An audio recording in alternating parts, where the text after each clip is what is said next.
जय हिंद मेरे प्यारे दोस्तों। स्वागत है एक बार फिर से आपके अपने YouTube चैनल स्टडी प्लेटफॉर्म में। दोस्तों, जैसा कि मैंने आपको बताया था क्या कि मेरे पास जो है KGS IAS के केवल 12 ही सेट उपलब्ध थे 71 BPSC प्रीलिम्स एग्जाम के लिए। अब जो है मेरे पास दोस्तों आगे की जो टेस्ट सीरीज है, यानी 13, 14, 15, काफ़ी फुल टेस्ट भी इसमें शामिल है। तो 13 और 14 जो है हमारा, उसमें हम लोग पॉलिटी के सवालों को देखेंगे और 15 से जो हमारा है वो फुल टेस्ट स्टार्ट हो जाएगा। तो आज सबसे पहले हम टेस्ट 13 यानी 13 टेस्ट नंबर को डिस्कस कर लेंगे, जो कि हमारा पॉलिटी से रिलेटेड पार्ट 1 होगा। इसमें हम लोग 150 महत्वपूर्ण सवालों को देखेंगे, जो कि आपके एग्जाम के दृष्टिकोण से काफ़ी ज़्यादा जो है महत्वपूर्ण रहने वाले हैं। इससे पिछले वाले वीडियो में मैंने एडिटेरिया से रिलेटेड प्रैक्टिस सेट को कराया था और उसके साथ ही साथ हम लोगों ने अब तक 71 BPSC को लेकर टोटल जो है 12 सेट KGS IAS का और एक सेट एडिटेरिया का हम लोगों ने देख लिया है। उसका प्लेलिस्ट बना हुआ है, आप उसे जाकर प्लेलिस्ट में देख सकते हैं। आज के इस वीडियो में हम लोग टेस्ट नंबर 13 को डिस्कस कर रहे हैं, जो कि पॉलिटी से रिलेटेड हमारा इंपॉर्टेंट यह वीडियो रहने वाला है। तो जिन लोगों ने अभी तक हमारे चैनल को सब्सक्राइब नहीं किया तो सब्सक्राइब कर ले, बेल आइकन को प्रेस कर ले ताकि नई वीडियो की नोटिफिकेशन सबसे पहले आपको मिल सके। साथ ही साथ वीडियो पसंद आए प्लीज़ इस वीडियो को ज़्यादा से ज़्यादा लाइक करें और अपने दोस्तों के साथ इसे शेयर करना ना भूलें। और इस वीडियो का PDF आपको मेरे टेलीग्राम चैनल पर मिल जाएगा। टेलीग्राम का जो लिंक है वो डिस्क्रिप्शन बॉक्स में दिया गया, तो आप वहाँ से जाकर इस वीडियो की PDF को आसानी से डाउनलोड कर सकते हैं। तो चलिए आज के फर्स्ट क्वेश्चन से इस डिस्कशन की शुरुआत करते हैं। सवाल है आज का हमारा कि भारत में डोमिसाइल यानी निवास की विधिक अवधारणा के संदर्भ में निम्नलिखित कथनों पर विचार कीजिए। पहला कथन है हमारा कि यदि कोई व्यक्ति पेशेवर कारणों से विभिन्न राज्यों में निवास करता है तो वह एक साथ एक से अधिक डोमिसाइल रख सकता है। तो पहला ही स्टेटमेंट जो है हमारा गलत है कि यदि कोई व्यक्ति पेशेवर कारणों से विभिन्न राज्यों में निवास करता है तो वह एक साथ एक से अधिक डोमिसाइल रख सकता है। यह स्टेटमेंट हमारा गलत है। डोमिसाइल नियमों के अनुसार कोई व्यक्ति एक समय में केवल एक ही डोमिसाइल रख सकता है। व्यवसायिक कारणों से विभिन्न राज्यों में निवास करने से किसी व्यक्ति को एक साथ कई डोमिसाइल नहीं मिल सकते हैं, क्योंकि केवल एक ही कानूनी डोमिसाइल को मान्यता दी जाती है। तो यह स्टेटमेंट गलत हो गया। सेकंड स्टेटमेंट की बात करें तो हमारा है कि न्यायालय द्वारा पृथक की गई एक विवाहित महिला अपने पति से अलग एक स्वतंत्र डोमिसाइल प्राप्त कर सकती है। तो यह स्टेटमेंट बिल्कुल हमारा सही है। नेक्स्ट है कि एक नाबालिग का डोमिसाइल सदैव उसकी माता के डोमिसाइल के अनुसार होता है। यह स्टेटमेंट जो है हमारा गलत है। एक नाबालिग का जो डोमिसाइल होता है उस माता पिता से जुड़ा होता है जिससे उसे मूल निवास प्राप्त होता है, और यह हमेशा मां नहीं होती है, याद रखेंगे। नेक्स्ट है कि मूल डोमिसाइल तब तक बना रहता है जब तक कि कोई नया डोमिसाइल स्थापित ना हो जाए, और नया डोमिसाइल तब तक वैध रहता है जब तक कि पूर्व डोमिसाइल पुनः प्राप्त ना हो या कोई और नया डोमिसाइल ना लिया जाए। तो यह स्टेटमेंट भी हमारा सही दिया गया। राइट आंसर की बात करें तो राइट आंसर इसका हो जाएगा 2 और 4 इसमें बिल्कुल परफेक्ट है। सी इसका बिल्कुल परफेक्ट आंसर हो जाएगा। तो ए का राइट आंसर हो जाएगा सी। नेक्स्ट क्वेश्चन की बात करें, नेक्स्ट हमारा क्वेश्चन है निम्नलिखित में से कौन सा कथन विधि के समक्ष समानता और विधियों का समान संरक्षण। तो सबसे पहले हम समझते हैं कि विधि के समक्ष जो समता है यह अवधारणा कहाँ से है, तो ब्रिटिश कॉन्स्टिट्यूशन से। और विधियों का समान संरक्षण कहाँ से लिया गया है, भारत में भारतीय संविधान में अडॉप्ट किया गया है, तो यह USA से लिया गया। तो ये पॉइंट याद रखेंगे। ये कहाँ से, UK का है ये कॉन्सेप्ट, और ये कहाँ का है, USA का। अब विश्व सर्वश्रेष्ठ भेद कौन सा स्पष्ट करता है, ये आपको बताना है कि कौन सा जो है इसमें सर्वश्रेष्ठ इसका व्याख्या करता है। राइट आंसर की बात करें तो इसका अर्थ होता है कि विधि के समक्ष समानता किसी भी विशेषाधिकार को रोकती है और सभी को समान कानून के अधीन रखती है, जबकि विधियों का समान जो संरक्षण है समान स्थितियों वाले व्यक्तियों के साथ निष्पक्ष और समान व्यवहार को क्या करती है दोस्तों, यह बढ़ावा देती है। राइट आंसर हो जाएगा ऑप्शन सी। नेक्स्ट है निम्नलिखित में से संविधान का कौन सा अनुच्छेद बच्चों के शोषण से संबंधित मौलिक अधिकारों से संबंधित है। तो इजी सवाल है। तो बच्चों के मौलिक अधिकार से कौन सा संबंधित, मतलब बच्चों के शोषण से संबंधित कौन सा मौलिक अधिकार है इसमें, तो इसका राइट आंसर हो जाएगा अनुच्छेद 24। अनुच्छेद 24 में क्या कहा गया है कि 14 वर्ष से कम आयु के बच्चे को किसी भी फैक्ट्री, खदान या अन्य खतरनाक कार्यों में लगाए जाने पर प्रतिबंध लगाया जाता है इस आर्टिकल के तहत। 17 क्या है, अस्पृश्यता का अंत है, याद रखेंगे। नेक्स्ट है संसदीय समितियों के संदर्भ में निम्नलिखित कथनों पर विचार कीजिए, और ये रहेगा आपका VVI क्वेश्चन। पहला हमारा स्टेटमेंट क्या है कि इन समितियों की संरचना कार्यों का उल्लेख संविधान में किया गया है, तो यह स्टेटमेंट गलत है। संविधान में संसदीय समितियों की संरचना और कार्य प्रणाली से संबंधित विस्तृत प्रावधानों का विशेष रूप से उल्लेख नहीं किया गया। ये समितियां अन्य संवैधानिक संस्थाओं की तरह अपनी रिपोर्ट राष्ट्रपति को सौंपती है, तो यह भी स्टेटमेंट गलत है। संसदीय जो समितियां होती हैं अपनी रिपोर्ट सदन या अध्यक्ष सभापति को क्या करती है, प्रस्तुत करती है, न कि राष्ट्रपति को। अस्थाई और परामर्शदात्री समितियां, संसदीय समितियां के दो प्रकार है, तो गलत है ये भी। संसदीय समितियों के दो प्रकार, अस्थाई समिति और तदर्थ समिति होता है। परामर्श नहीं होता, तदर्थ समिति होता है, याद रखेंगे। परामर्शदात्री जो समितियां होती है वह अनौपचारिक होती है और उन्हें संसदीय समिति नहीं माना जाता है, तो गलत आपसे पूछा जा रहा था, तो इसका राइट आंसर हो जाएगा ऑप्शन डी। नेक्स्ट है, निम्नलिखित में से कौन सा संविधान संशोधन अधिनियम सहकारी समितियों को संवैधानिक दर्जा प्रदान करता है? अच्छा सवाल है, तो याद रखना है सरकारी सहकारी समितियों को संवैधानिक दर्जा प्राप्त करने वाला कौन सा अधिनियम है? संविधान संशोधन अधिनियम, तो है 57वां यानी 97th कॉन्स्टिट्यूशनल अमेंडमेंट।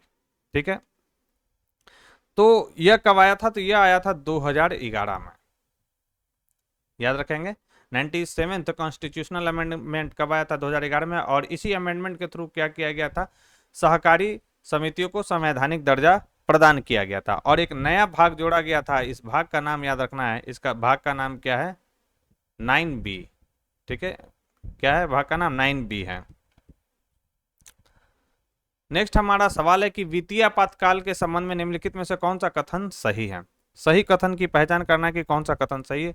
पहला कि राष्ट्रपति द्वारा इसकी घोषणा न्यायिक समीक्षा से परे नहीं है, तो यह स्टेटमेंट बिल्कुल सही है। इसके संचालन की अधिकतम अवधि निर्धारित नहीं की गई है, तो यह भी स्टेटमेंट सही है कि इसके संचालन की अधिकतम अवधि निर्धारित नहीं की गई। इसकी घोषणा संसद के दोनों सदनों द्वारा उसके जारी होने की तिथि से 2 महीने के भीतर अनुमोदित किया जाना आवश्यक है, तो यह स्टेटमेंट भी जो है दोस्तों हमारा बिल्कुल सही है। आपको कमेंट बॉक्स में बताना है कि किस आर्टिकल में वित्तीय आपातकाल का जिक्र है जिसकी उद्घोषणा राष्ट्रपति के द्वारा की जाती है।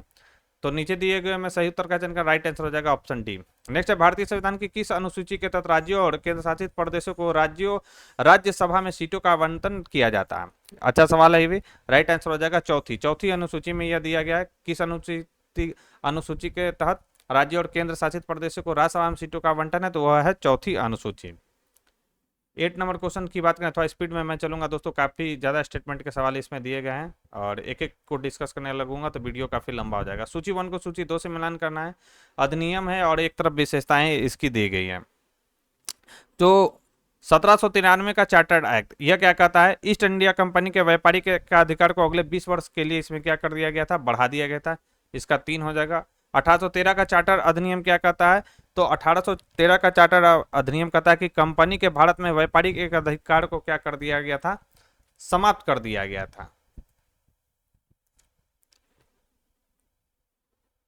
तो बी का क्या हो जाएगा हमारा? तो बी का कंपनी की वाणिज्यिक संस्था के रूप में गतिविधियों को समाप्त किया गया था। ठीक है, ये 1833 का चार्टर अधिनियम क्या कहता है? तो भारतीय व्यापार सभी ब्रिटिश व्यापारियों के लिए खोला गया था। तो इसका अर्थ हो जाएगा 1833 का कि ईस्ट इंडिया कंपनी की व्यावसायिक गतिविधियों को समाप्त कर। अच्छा एक मिनट, इसमें क्या हो जाएगा? इसका आप लगा लेंगे। इसमें यह हो जाएगा कि कंपनी की वाणिज्यिक संस्थाओं के रूप में गतिविधियों को क्या कर दिया था? समाप्त कर दिया गया था। और 1813 का क्या हो जाएगा? इसमें क्या किया गया था? तो कंपनी के भारत में व्यापारी के अधिकार को समाप्त कर दिया गया था और भारतीय व्यापार को सभी ब्रिटिश व्यापारों के लिए खोल दिया गया था। इसमें यह शामिल हो जाएगा। और 1853 का चार्टर अधिनियम में क्या हो जाएगा कि इसमें हो जाएगा कि गवर्नर जनरल की परिषद में 6 नए सदस्यों को क्या किया गया था? 1853 के अधिनियम के तहत जोड़ा गया था। तो ए का क्या हो जाएगा? ए का 3 हो जाएगा और बी का क्या हो जाएगा? 4 हो जाएगा, सी का 1 हो जाएगा और डी का 2। तो इसका राइट आंसर हो जाएगा 3412। 3412 किसमें? तो यह है ऑप्शन बी में। बढ़ते हैं अपने नेक्स्ट क्वेश्चन की ओर। भारत के राष्ट्रपति के चुनाव के लिए निर्वाचक मंडल में कौन शामिल होता है? तो इजी सवाल है, कई ये जो है बीपीएससी सवाल पूछ भी चुका है। तो निर्वाचक मंडल में शामिल होता है संसद के दोनों सदनों के निर्वाचित सदस्य और राज्यों तथा केंद्र शासित प्रदेश। कौन कौन सा इसमें केंद्र शासित प्रदेश शामिल है? तो दिल्ली और पुदुचेरी की विधानसभा, याद रखना विधानसभाओं के निर्वाचित सदस्य इसमें शामिल होते हैं राष्ट्रपति के निर्वाचक मंडल में। अगर बात करें कि राष्ट्रपति का निर्वाचक मंडल संविधान के किस आर्टिकल में, तो यह है आर्टिकल 54 में है। नेक्स्ट हमारा क्वेश्चन है 10 नंबर की, भारतीय संविधान के तहत अवशिष्ट विषयों पर कानून बनाने का अधिकार किसके पास है? तो अवशिष्ट विषयों पर कानून बनाने का अधिकार किसके पास है? तो यह संसद के पास है। राइट आंसर हो जाएगा ऑप्शन बी। नेक्स्ट है, निम्नलिखित में से किसने प्रस्तावना को भारतीय संविधान का पहचान पत्र कहा था? तो प्रस्तावना को भारतीय संविधान का पहचान पत्र कहा था MANA पालकीवाला। राइट आंसर हो जाएगा ऑप्शन सी। नेक्स्ट है, निम्नलिखित में से कौन सा भारत में संसदीय शासन व्यवस्था की विशेषता नहीं है? तो भारत में संसदीय शासन व्यवस्था की विशेषता कौन सा नहीं है? तो यह है कि कार्यपालिका का विधायिका के प्रति व्यक्तिगत उत्तरदायित्व, यह संसदीय शासन व्यवस्था का जो है लक्षण नहीं है। संसदीय शासन व्यवस्था की बात करें तो इसकी विशेषता क्या क्या है? तो याद रखना है, दोहरी कार्यपालिका होता है, एक नाम मात्र का और एक वास्तविक कार्यपालिका होता है। विधायिका में बहुमत प्राप्त दल द्वारा शासन किया जाता है और मंत्रिपरिषद सामूहिक रूप से विधायिका के प्रति उत्तरदायी होती है। मंत्रीगण विधायिका के सदस्य होते हैं, याद रखेंगे। सरकार का नेतृत्व प्रधानमंत्री या मुख्यमंत्री करता है। निचला सदन अपना कार्यकाल पूर्ण होने से पहले भंग किया जा सकता है, जैसे लोकसभा का आप जानते हैं कि कार्यकाल पूरा होने से भी उसको पहले भी भंग हो सकता है लोकसभा, जबकि राज्यसभा जो है कभी भंग नहीं होता है। नेक्स्ट हमारा सवाल है 30 नंबर कि भारत में राज्यपाल के पद से संबंधित संवैधानिक प्रावधानों के बारे में निम्नलिखित कथनों पर विचार कीजिए।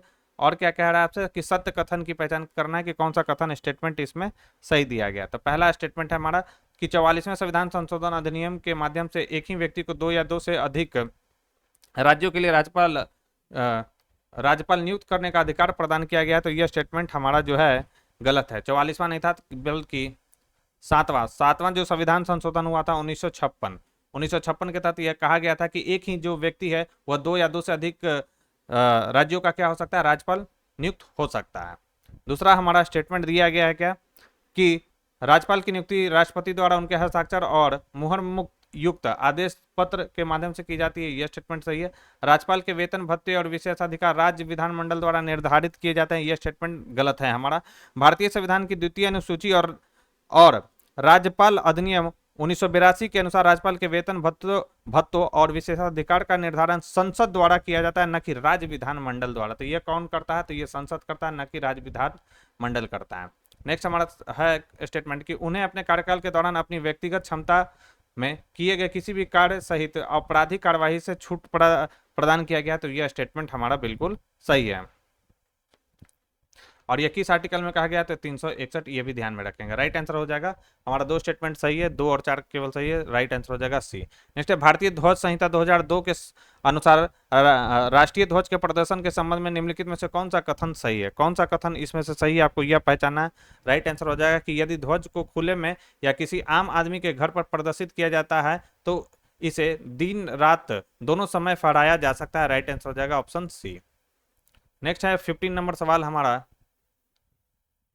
बाकी डिटेल आप जो है दोस्तों इसका पीडीएफ में देख लेंगे, जो जो इंपॉर्टेंट रहेगा मैं उसको थोड़ा थोड़ा डिस्कस कर दूंगा। नेक्स्ट है, निम्नलिखित में से कौन सी विशेषता भारतीय संविधान की एकात्मक प्रकृति को दर्शाती है? इंपॉर्टेंट है ये। एकात्मक प्रकृति को कौन कौन सा दर्शाता है, यह आपसे सवाल इसमें जो है पूछा गया है। तो इसका राइट आंसर क्या हो जाएगा? इसका राइट आंसर हो जाएगा एकात्मक प्रकृति को दर्शाता है एकीकृत न्यायपालिका, अखिल भारतीय सेवाएं यह दर्शाता है। द्विसदनीयता जो है एकात्मकता को नहीं दर्शाता है। आपातकालीन जो प्रावधान है यह एकात्मकता को दर्शाता है। फिर है कठोर संविधान, यह एकात्मकता को दर्शाता नहीं है।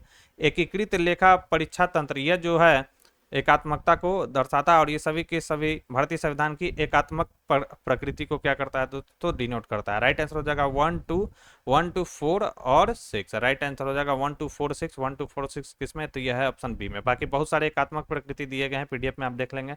नेक्स्ट, निम्नलिखित में से किस संविधान संशोधन अधिनियम के माध्यम से लोकसभा और राज्य विधानसभाओं के चुनाव के लिए मतदान की आयु जो है 21 वर्ष से घटाकर 18 वर्ष कर दी गई थी? तो कई बार ये सवाल आ चुका है बीपीएससी में। राइट आंसर की बात करें तो इसका राइट आंसर हो जाएगा 61वां संविधान संशोधन अधिनियम के तहत ऐसा किया गया था। कब हुआ था? यह हुआ था 1988 में। बढ़ते हैं अपने नेक्स्ट क्वेश्चन की ओर। नागरिकता के संबंध में निम्नलिखित कथनों पर विचार कीजिए और क्या कह रहा है। सही कथन की पहचान करना है कि आपको कौन सा स्टेटमेंट इसमें सही दिया गया। पहला कि अनुच्छेद 11 संसद को नागरिकता के अधिग्रहण और समाप्ति के संबंध में कानून बनाने का अधिकार देता है, बिल्कुल सही है। भारत में नियुक्त विदेशी राजनयिकों के बच्चे जन्म के आधार पर भारतीय नागरिकता प्राप्त कर सकते हैं, यह स्टेटमेंट गलत है। नागरिकता अधिनियम 1955 के तहत भारत में जन्मे विदेशी राजनयिकों के जो बच्चों को जन्म के आधार पर स्वतः भारतीय नागरिकता नहीं दी जाती है, क्योंकि वे राजनयिक छूट और विशेष अपवादों के दायरे में आते हैं। नेक्स्ट है कि भारत में जन्म से नागरिक और प्राकृतिक रूप से नागरिक दोनों ही राष्ट्रपति बन सकते हैं, जबकि अमेरिका में केवल जन्म से नागरिक ही राष्ट्रपति बन सकते हैं। यह स्टेटमेंट बिल्कुल सही है कि अगर अमेरिका का राष्ट्रपति बनना है तो वहां जो है जन्म लेना पड़ेगा अमेरिका में, तभी आप राष्ट्रपति बन सकते हैं, लेकिन भारत में ऐसा कोई भी प्रोविजन नहीं है। नेक्स्ट है कि कोई व्यक्ति यदि स्वेच्छा से किसी विदेशी देश की नागरिकता प्राप्त कर लेता है तो वह अनुच्छेद 5, 6, 8 के तहत भारतीय नागरिक बना रहता है। यह स्टेटमेंट हमारा गलत है कि कोई अगर व्यक्ति जो है विदेश की नागरिकता ले लेता है तो उसकी नागरिकता भारत की जो है स्वतः ही समाप्त हो जाती है, याद रखेंगे। राइट आंसर क्या हो जाएगा हमारा? राइट आंसर हो जाएगा 1 और 3 यानी ऑप्शन ए। नेक्स्ट है भारत में मतदान करने का अधिकार और चुनाव लड़ने का अधिकार किस प्रकार का अधिकार माना जाता है? इंपॉर्टेंट है ये सवाल, भी कर लेंगे। तो यह माना जाता है मतदान करने का अधिकार, चुनाव लड़ने का अधिकार कौन सा अधिकार माना जाता है? तो यह एक संवैधानिक अधिकार माना जाता है। राइट आंसर हो जाएगा option D. Doctor B.R. Ambedkar ने किस अनुच्छेद को संविधान की आत्मा और उसका हृदय कहा था? तो अनुच्छेद 32 को डॉक्टर भीमराव अंबेडकर के द्वारा संविधान की आत्मा और उसका हृदय कहा गया था। राइट आंसर हो जाएगा 19 का राइट आंसर हो जाएगा ऑप्शन बी। नेक्स्ट हमारा सवाल है कि विपक्ष के नेता के संदर्भ में निम्नलिखित कथनों पर विचार कीजिए और सही कथन बताना है कि कौन सा स्टेटमेंट इसमें सही दिया गया। पहला है कि सदन में उसे सबसे बड़े विपक्षी दल के नेता को विपक्ष का नेता माना जाता है जिसके सदस्यों की संख्या कुल सदन की सदस्य संख्या के कम से कम 10% के बराबर हो। तो यह स्टेटमेंट बिल्कुल यहाँ पर 100% सही है। लोकसभा और राज्यसभा दोनों में विपक्ष के नेता को 1977 में वैधानिक मान्यता दिया गया था। तो यह भी स्टेटमेंट सही है। विपक्ष के आधिकारिक नेता को पहली बार 1958 में मान्यता दी गई थी। ये क्या सही है? तो ये हमारा गलत है। विपक्ष के नेता को आधिकारिक रूप से पहली बार जो है 1969 में, याद रखेंगे 1969 में मान्यता दी गई थी, न कि 1958 में। राइट आंसर हो जाएगा 1 और 2। व्हीप शब्द का अर्थ क्या? अच्छा सवाल है। व्हीप शब्द का क्या अर्थ है? जिन्होंने एम लक्ष्मीकांत को अच्छे तरीके से पढ़ा होगा तो ये सब जो सवाल दिए गए हैं वो जो है आसानी से इसको बना सकते हैं। थोड़ा डीपली उन्होंने पढ़ा होगा, जाहिर सी बात है लूसेंट से तो ये सब सवाल बनने वाले है नहीं। तो व्हीप शब्द का अर्थ क्या है? तो व्हीप शब्द का अर्थ है कि मतदान में पार्टी अनुशासन सुनिश्चित करने के लिए एक राजनीतिक दल द्वारा जारी किया गया आदेश, यह कहलाता है व्हीप। नेक्स्ट है कि संसद के संदर्भ में एडजर्नमेंट साइन डाई शब्द का क्या अर्थ है? एडजर्नमेंट साइन डाई का अर्थ आपसे पूछा गया, तो इसका राइट आंसर हो जाएगा किसी बैठक को अनिश्चित काल के लिए स्थगित करना, यह कहलाता है adjournment sine die. Right answer हो जाएगा 22 का सी। नेक्स्ट है 23 नंबर सवाल हमारा कि राजभाषा अधिनियम जो भारत में संघ के आधिकारिक उद्देश्यों और संसदीय कार्यों के लिए हिंदी के साथ साथ अंग्रेजी के निरंतर उपयोग का प्रावधान करता है, किस वर्ष अधिनियमित किया गया था? तो इसे अधिनियमित किस वर्ष किया गया था? तो इसे अधिनियमित किया गया था 1963 में।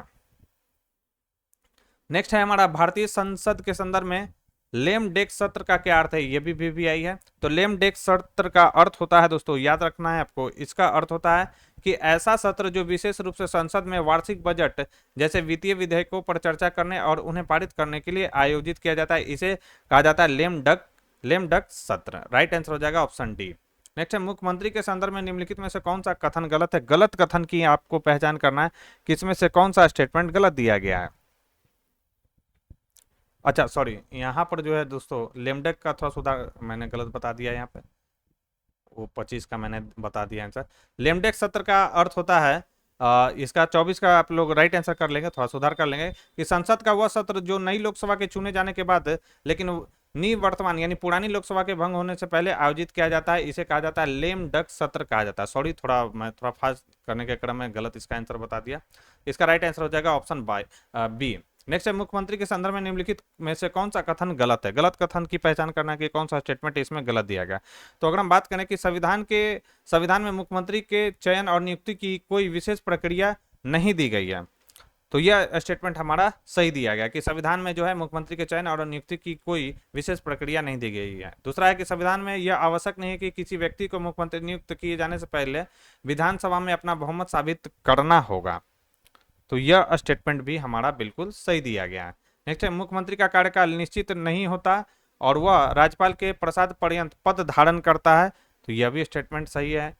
वह 1 वर्ष की अवधि के लिए रोटेशन के आधार पर संबंधित क्षेत्रीय परिषद के अध्यक्ष के रूप में कार्य करता है, यह स्टेटमेंट गलत है। मुख्यमंत्री क्षेत्रीय परिषद के अध्यक्ष के रूप में क्रमिक रूप से कार्य नहीं करते हैं, याद रखेंगे। तो गलत पूछा जा रहा था, तो कथन हमारा डी जो है गलत है।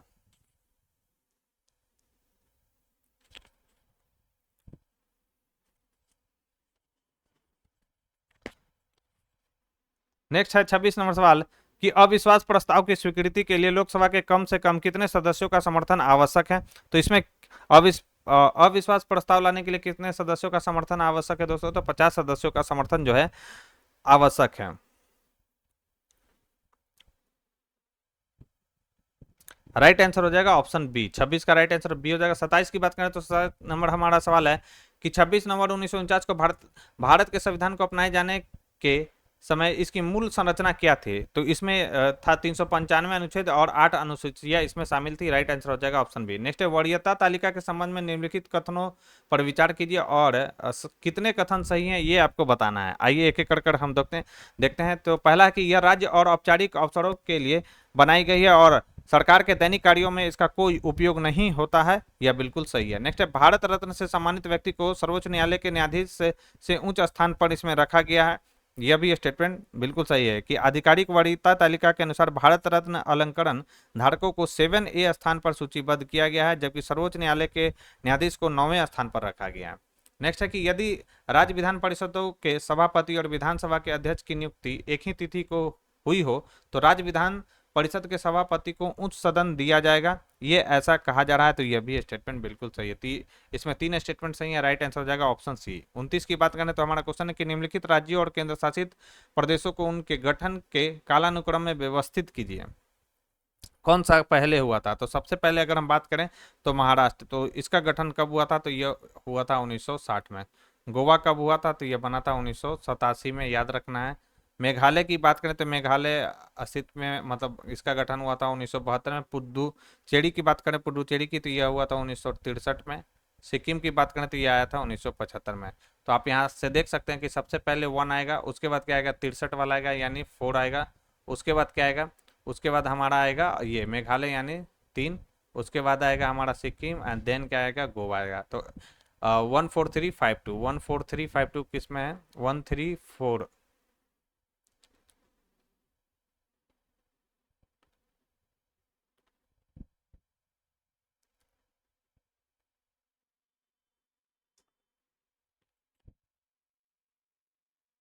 मेघालय 1972, पुडुचेरी 1973।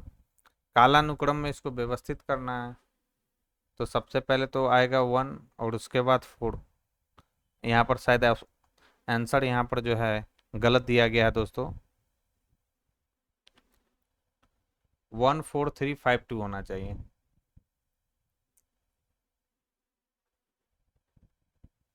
यहाँ पे आंसर दे रहा है कि यहाँ पर इसका जो आंसर दिया गया है 12435, और जबकि आंसर में यहाँ पर मतलब बी दिया गया है, लेकिन बी तो होगा नहीं क्योंकि आंसर में महाराष्ट्र का दे रहा है 1960 और गोवा का 1987, मेघालय का 1972, पुडुचेरी का दे रहा है 1963 और सिक्किम का 1975। तो ठीक तो है, 1 4 3 5 और 2। तो ये थोड़ा आप सुधार कर लेंगे, मतलब सुधार क्या है, यहाँ पे ऑप्शन जो है उसके अकॉर्डिंग नहीं है, ये ऑप्शन यहाँ पर गलत दिया गया है।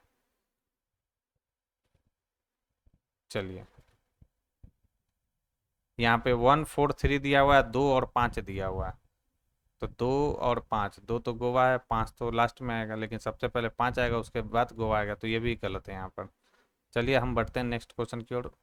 मैंने डेट लिख दिया है राज्य पुनर्गठन के बाद जो बना है राज्य। नेक्स्ट हमारा सवाल है 30 नंबर की, भारतीय संसद में सार्वजनिक और निजी विधेयकों के संबंध में निम्नलिखित कथनों पर विचार कीजिए और सही कथन की पहचान कीजिए। तो काफी लंबा लंबा इसमें सवाल दिया गया है, ये सही कथन की पहचान करते हैं। कि पहला कि सार्वजनिक विधेयक एक मंत्री द्वारा प्रस्तुत किया जाता है और सत्तारूढ़ दल की नीतियों को दर्शाता है, जबकि निजी विधेयक मंत्री को छोड़कर संसद के किसी अन्य सदस्य द्वारा प्रस्तुत किया जाता है और विपक्ष दल के रुख को दर्शाता है। यह स्टेटमेंट बिल्कुल सही दिया गया है। नेक्स्ट है कि यदि सदन सार्वजनिक विधेयकों को अस्वीकार कर देता है तो इससे सरकार का इस्तीफा हो सकता है, जबकि निजी विधेयक की अस्वीकृति का सरकार के विश्वास मत पर कोई प्रभाव नहीं पड़ता है। तो यह भी स्टेटमेंट सही है।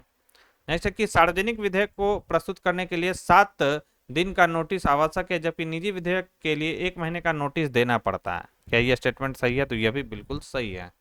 राइट आंसर हो जाएगा 1, 2 और 3। नेक्स्ट है कि 1924 ईस्वी में रेलवे बजट को आम बजट से अलग करने की सिफारिश किस समिति ने की थी? तो सबसे पहले तो याद रखना है कि रेलवे बजट को आम बजट से कब अलग किया गया? 1924 में। ठीक है, और यह सिफारिश किसने किया था? तो यह सिफारिश किया था एकवर्थ कमेटी ने। किसने किया था? एकवर्थ कमेटी ने किया था। एकवर्थ रिपोर्ट कब आई थी? 1921 में।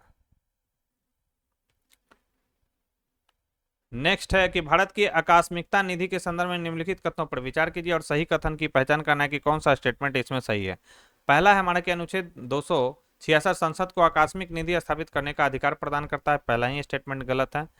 भारतीय संविधान का अनुच्छेद जो 66 है संचित निधि से संबंधित है। यह किससे है? संचित निधि से संबंधित है, न कि आकस्मिक निधि से संबंधित है। आकस्मिक निधि से कौन सा संबंधित है? तो यह है 267। पहला गलत हो गया। यह निधि अप्रत्याशित खर्चों को पूरा करने के लिए राष्ट्रपति के अधीन रखी जाती है। यह बिल्कुल सही है। यह निधि राष्ट्रपति की ओर से गृह सचिव के नियंत्रण में होती है। तो क्या यह स्टेटमेंट सही है? तो यह गलत है। अगर हम देखें इसको तो भारत की आकस्मिकता जो निधि है गृह सचिव के पास नहीं होती है, बल्कि भारत की आकस्मिकता निधि अधिनियम कौन सा है? यह अधिनियम तो यह है 1950। 1950 के अनुसार यह राष्ट्रपति की ओर से वित्त सचिव को होता है। याद रखना, गृह सचिव को नहीं बल्कि वित्त सचिव को होता है। तो केवल हमारा सही है ऑप्शन 2। नेक्स्ट है 86वें संविधान संशोधन अधिनियम द्वारा भारतीय संविधान के निम्नलिखित में से किस प्रावधान को संशोधित किया गया? अच्छा सवाल है। तो 86वें संविधान संशोधन की बात करें तो इसमें किसको किसको संशोधित किया गया है?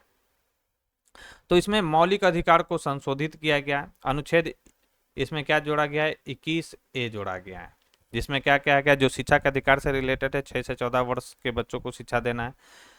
फिर डीपीएसपी में भी सुधार किया गया है। संशोधित अनुच्छेद 45 के अनुसार राज्य प्रारंभिक बाल्यावस्था देखभाल और शिक्षा प्रदान करेगा। किसका? 6 वर्ष से कम आयु के बच्चों का। तो इसमें भी सुधार किया गया। 45 में इसमें संशोधन किया गया।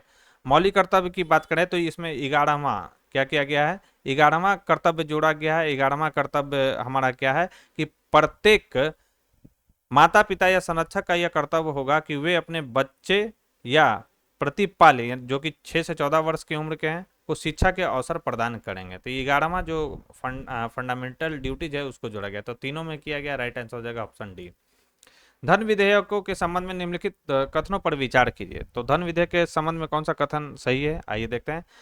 इन्हें संसद में केवल राष्ट्रपति ही पूर्व सिफारिश के साथ ही राष्ट्रपति की पूर्व सिफारिश के साथ ही प्रस्तुत किया जा सकता है। बिल्कुल स्टेटमेंट यह सही है। भारतीय संविधान के अनुच्छेद 117 के अनुसार धन विधेयक केवल राष्ट्रपति की पूर्व सिफारिश से ही लोकसभा में प्रस्तुत किया जा सकता है। बिल्कुल यह स्टेटमेंट सही है। किस आर्टिकल में है? तो 117 में यह आर्टिकल भी आपको याद रखना है, पूछा जाता है। इन्हें सदनों की संयुक्त समिति के पास नहीं भेजा जा सकता। यह भी स्टेटमेंट सही है। अनुच्छेद 109 के तहत यह कहा गया है कि इन्हें सदनों की संयुक्त समिति के पास नहीं भेज सकते हैं आप धन विधेयक को। राज्यपाल धन विधेयक को राज्य विधानसभा के पुनर्विचार के लिए वापस नहीं भेज सकता है। क्या यह स्टेटमेंट सही है? तो यह भी स्टेटमेंट बिल्कुल सही है। किस आर्टिकल के तहत यह कहा गया? तो अनुच्छेद 200 के साथ अनुच्छेद 200 के साथ अनुच्छेद 198 के तहत राज्य विधानमंडल में धन विधेयक राज्यपाल द्वारा पुनर्विचार के लिए वापस नहीं किया जा सकता है। नेक्स्ट है कि अनुच्छेद 122 यह स्पष्ट करता है कि किस प्रकार के वित्तीय विधेयकों को धन विधेयक माना जाता है। तो यह स्टेटमेंट गलत है। तो अनुच्छेद 122 नहीं बल्कि 110 यह कहता है। राइट आंसर हो जाएगा 1, 2 और 3। काफी अच्छे अच्छे सवाल दिए गए। इसको कर लेने के बाद मुझे नहीं लगता दोस्तों पॉलिटी में एक भी सवाल आपका गलत होगा। 2 पॉलिटी का सेट दिया गया है। एक पॉलिटी पार्ट 1 है जो कि टेस्ट नंबर 13 है और दूसरा है टेस्ट नंबर 14। 15 से जो है हमारा फुल टेस्ट स्टार्ट हो जाएगा। तो वो भी मुझे पीडीएफ मिल गया है, तो वो भी मैं आपके लिए लेकर आऊँगा। संविधान के किस अनुच्छेद के अंतर्गत राज्यसभा संसद को राज्य सूची के किसी विषय पर कानून बनाने के लिए अधिकृत कर सकती है? राइट आंसर की बात करें तो यह है 249। बहुत ही इंपॉर्टेंट ये आर्टिकल है और बहुत ही यह वीवीआई सवाल है। तो संविधान के किस अनुच्छेद के अंतर्गत राज्यसभा जो है संसद को राज्य सूची के किसी विषय पर कानून बनाने के लिए अधिकृत कर सकती है? तो वह है 249। राइट आंसर हो जाएगा ऑप्शन डी। नेक्स्ट है कि लोकसभा के प्रोटेम स्पीकर को शपथ कौन दिलाता है? अच्छा सवाल है। तो प्रोटेम स्पीकर को जो शपथ दिलाता है वो कौन दिलाता है? वह दिलाता है राष्ट्रपति। राइट आंसर हो जाएगा ऑप्शन ए। 37 नंबर क्वेश्चन की बात करें तो 37 नंबर हमारा क्वेश्चन है सूची 1 को शायद सूची 2 से मिलान करना। एक तरफ है अध्यक्ष और संविधान सभा की समिति। आइए देखते हैं। अच्छा इसमें सवाल दिया गया। तो सबसे पहले देखें उषा नाथ सेन। तो किस समिति के अध्यक्ष बने थे ये? उषानाथ सेन। राइट आंसर हो जाएगा प्रेस। प्रेस दीर्घा समिति के ये अध्यक्ष बनाए गए थे। पटाभी सीतारामैया की बात करें तो ये सदन समिति के अध्यक्ष बने थे, तो सदन समिति के अध्यक्ष बने थे। अल्लादी कृष्ण स्वामी अय्यर, ये जो है ये प्रेसिडेंशियल समिति का इनको जो है क्या बनाया गया था, अध्यक्ष बनाया गया था, यानी प्रत्यायन समिति का इनको अध्यक्ष बनाया गया था। और जवाहरलाल नेहरू को क्या बनाया गया था? संघीय संविधान समिति का जो है अध्यक्ष बनाया गया था। राइट आंसर हो जाएगा ए का 3, बी का 2 और सी का 4 और डी का 1। राइट आंसर हो जाएगा 3241। 3241 किसमें? ऑप्शन सी में। राइट आंसर हो जाएगा सी। नेक्स्ट, भारतीय संविधान की 6ठी अनुसूची के अंतर्गत जनजातीय क्षेत्रों को प्रशासन के लिए कौन कौन से राज्य आते हैं? तो इसमें कौन कौन सा राज्य आता है? तो इसमें आता है असम, मेघालय, त्रिपुरा, मिजोरम। राइट आंसर होगा ऑप्शन बी, इसका बिल्कुल सही आंसर होगा। और ये किस अनुसूची में है? तो याद रखना है 6वीं अनुसूची में। नेक्स्ट, निम्नलिखित में से कौन सा अनुच्छेद 19 के तहत युक्ति युक्त निर्बंधन का आधार नहीं है? तो इसमें युक्ति युक्त जो है निर्बंधन का आधार कौन सा नहीं है? तो देश का आर्थिक विकास। नेक्स्ट, निम्नलिखित में से किसे प्रत्यक्ष लोकतंत्र का साधन नहीं माना जाता है? तो प्रत्यक्ष लोकतंत्र का जो साधन है वो किसे नहीं माना जाता है? अच्छा, ये भी सवाल है, तो याद रखना सार्वजनिक लेखा परीक्षा को प्रत्यक्ष लोकतंत्र का साधन नहीं माना जाता है। जबकि याद रखेंगे जनमत संग्रह, नागरिक पहल और प्रतिनिधि को वापस बुलाना, ये सभी प्रत्यक्ष लोकतंत्र का साधन है। नेक्स्ट है, राज्य विधान परिषद की संरचना के संबंध में निम्नलिखित में से कौन सा कथन गलत है? गलत कथन की पहचान करना कि कौन सा स्टेटमेंट इसमें गलत दिया गया। तो याद रखना है कि 1/3 सदस्य राज्य विधानसभा के सदस्यों द्वारा विधानसभा के सदस्यों में से ही निर्वाचित किए जाते हैं, यह स्टेटमेंट हमारा गलत है।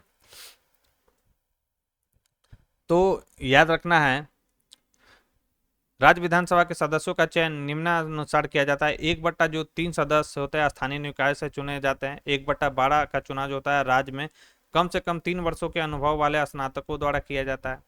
1/12 सदस्यों का जो चुनाव होता है वो माध्यमिक स्तर या उससे ऊपर पढ़ाने का कम से कम 3 वर्ष का अनुभव रखने वाले शिक्षकों द्वारा किया जाएगा। और 1/3 राज्य विधानसभा सदस्यों द्वारा निर्वाचित विधानसभा में न रहने वाले व्यक्तियों में से होता है। ठीक है, ये है इसका। शेष जो होता है 1/6 सदस्य वह साहित्य, विज्ञान, कला, सहकारी आंदोलन या सामाजिक सेवा के विशेषज्ञों में से राज्यपाल द्वारा नामित किया जाता है। याद रखेंगे। नेक्स्ट है 42वें संविधान संशोधन द्वारा निर्देशक सिद्धांतों में निम्नलिखित में से कौन सा नहीं जोड़ा गया है? कौन सा इसमें नहीं जोड़ा गया है, इसको हम लोग देखते हैं। तो गरीबों को निःशुल्क विधिक सहायता यह जोड़ा गया है, बिल्कुल यह सही है। किस कौन सा अनुच्छेद है? तो यह है 39A। पुरुषों और महिलाओं के लिए आजीविका का समान अधिकार, क्या ये जोड़ा गया? यही नहीं जोड़ा गया। पुरुषों और महिलाओं के लिए आजीविका का समान अधिकार जो है ये पहले से ही है, याद रखेंगे। फिर है कि पर्यावरण और वन्य जीवों का संरक्षण, यह भी जोड़ा गया है। पर्यावरण और वन जीवों के संरक्षण के लिए कौन सा आर्टिकल है? तो यह 48 है। यह 42वें संविधान संशोधन के द्वारा जोड़ा गया है। बच्चों के लिए स्वस्थ विकास के अवसर, यह जोड़ा गया है अनुच्छेद 39 के तहत, स्वस्थ विकास के अवसर। ठीक है, तो राइट आंसर हो जाएगा ऑप्शन बी।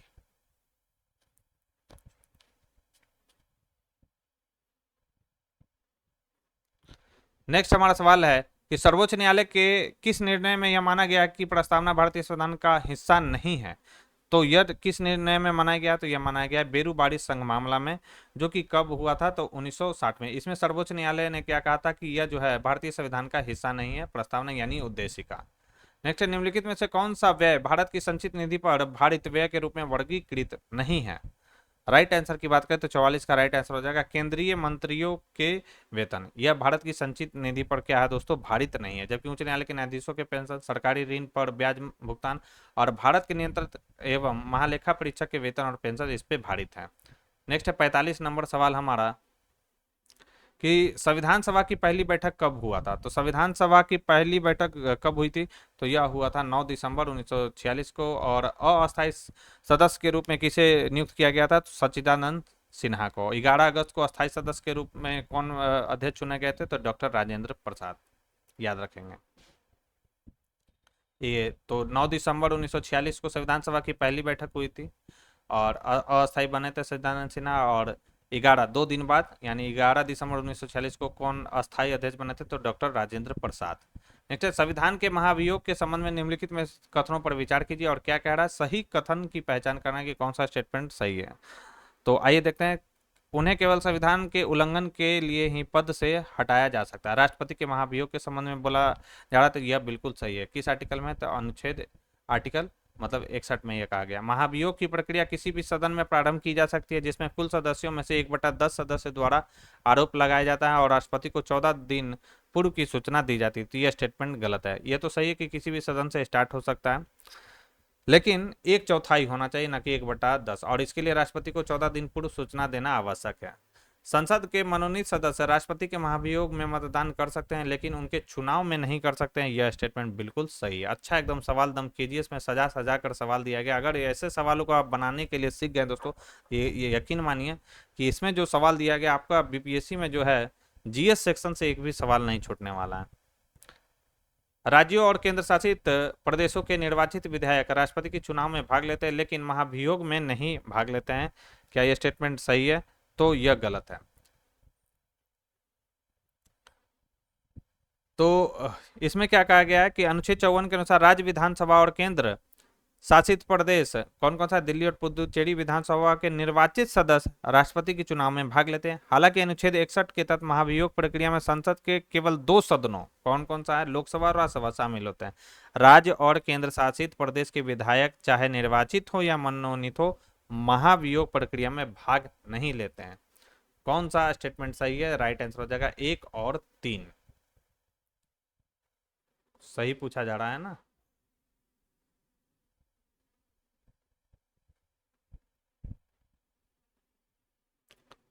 एक 3 सही है और 4 का 1 और 3 होगा। 46 का राइट आंसर 1 और 3।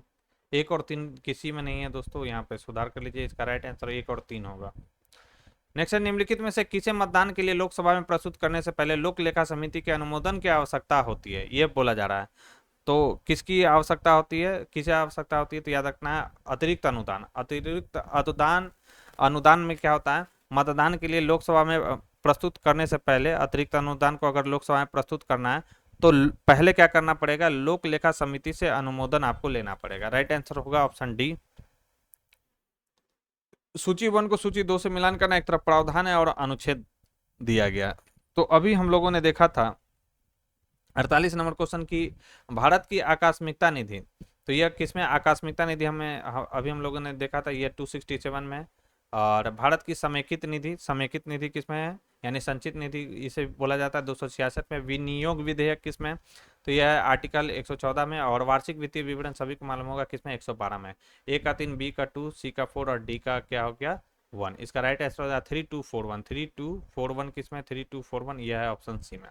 अनुच्छेद 21 के संबंध में निम्नलिखित में से कौन सा कथन गलत है? गलत कथन की पहचान करना। आइए देखते हैं। तो गोपालन मामले जो कि कब हुआ था? 1950 में। सर्वोच्च न्यायालय ने माना कि राज्य किसी व्यक्ति को कानून के आधार पर भी जीवन और व्यक्तिगत स्वतंत्रता से वंचित नहीं कर सकता। यह स्टेटमेंट इसमें गलत दिया गया है। भारत के राष्ट्रपति की पूर्ण वीटो शक्ति के बारे में निम्नलिखित में से कौन सा कथन सही है? वीटो शक्ति के बारे में पूछा जा रहा है। अच्छा, ये सवाल है। पहला है कि इसे निजी सदस्यों के विधेयकों पर लागू किया जा सकता है। बिल्कुल यह सही है, पूर्ण वीटो शक्ति को। इसका उपयोग लाभ का पद विधेयक 2006 के मामले में किया गया था। यह स्टेटमेंट गलत है। लाभ के पद संबंधी विधेयक 2006 को राष्ट्रपति एपीजे अब्दुल कलाम ने पुनर्विचार के लिए संसद को लौटा दिया था, जो एक निलंबित वीटो था, न कि पूर्ण वीटो था। राइट आंसर हो जाएगा ऑप्शन ए, बिल्कुल परफेक्ट है। नेक्स्ट है, निम्नलिखित में से कौन सहायक प्रस्ताव की उपश्रेणी नहीं है? तो सहायक प्रस्ताव की उपश्रेणी कौन सा नहीं है? तो स्थगन प्रस्ताव जो है वह उपश्रेणी नहीं है, जबकि सहायक प्रस्ताव अति स्थापन प्रस्ताव और संशोधन ये जो है उपश्रेणी है सहायक प्रस्ताव की। 51 का राइट आंसर डी होगा। संविधान संशोधन के प्रावधानों के बारे में निम्नलिखित कथनों पर विचार कीजिए और सही कथन की पहचान करना कि कौन सा स्टेटमेंट सही दिया गया। पहला है कि संविधान संशोधन की प्रक्रिया केवल लोकसभा में विधेयक प्रस्तुत करके शुरू की जा सकती है। ऐसा नहीं है, दोनों सदनों से स्टार्ट हो सकता है। संविधान संशोधन किसमें? तो आर्टिकल 368 में, याद रखना है। कोई निजी सदस्य संविधान संशोधन विधेयक तभी प्रस्तुत कर सकता है जब उसे राष्ट्रपति की पूर्व अनुमति प्राप्त हो। यह भी स्टेटमेंट गलत है।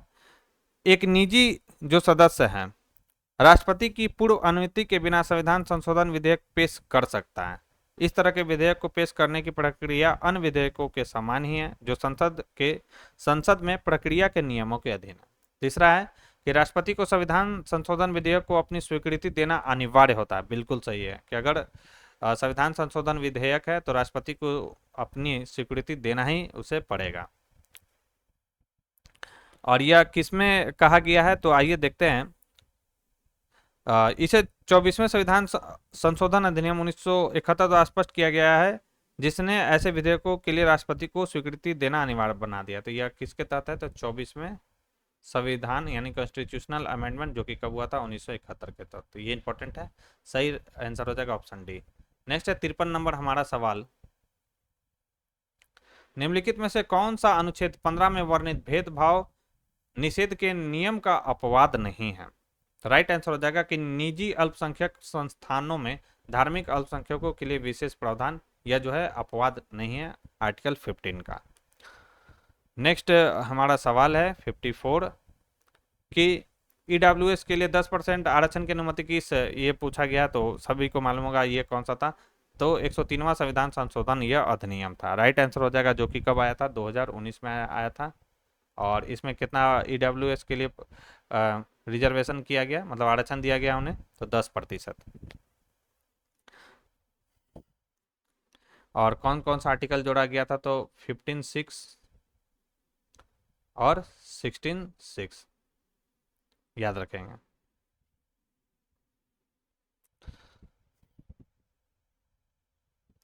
नेक्स्ट है भारत के लोक लेखा के संबंध में निम्नलिखित कथनों पर विचार कीजिए और कौन सा स्टेटमेंट सही है, ये आपको पहचाना कि कौन सा सही है।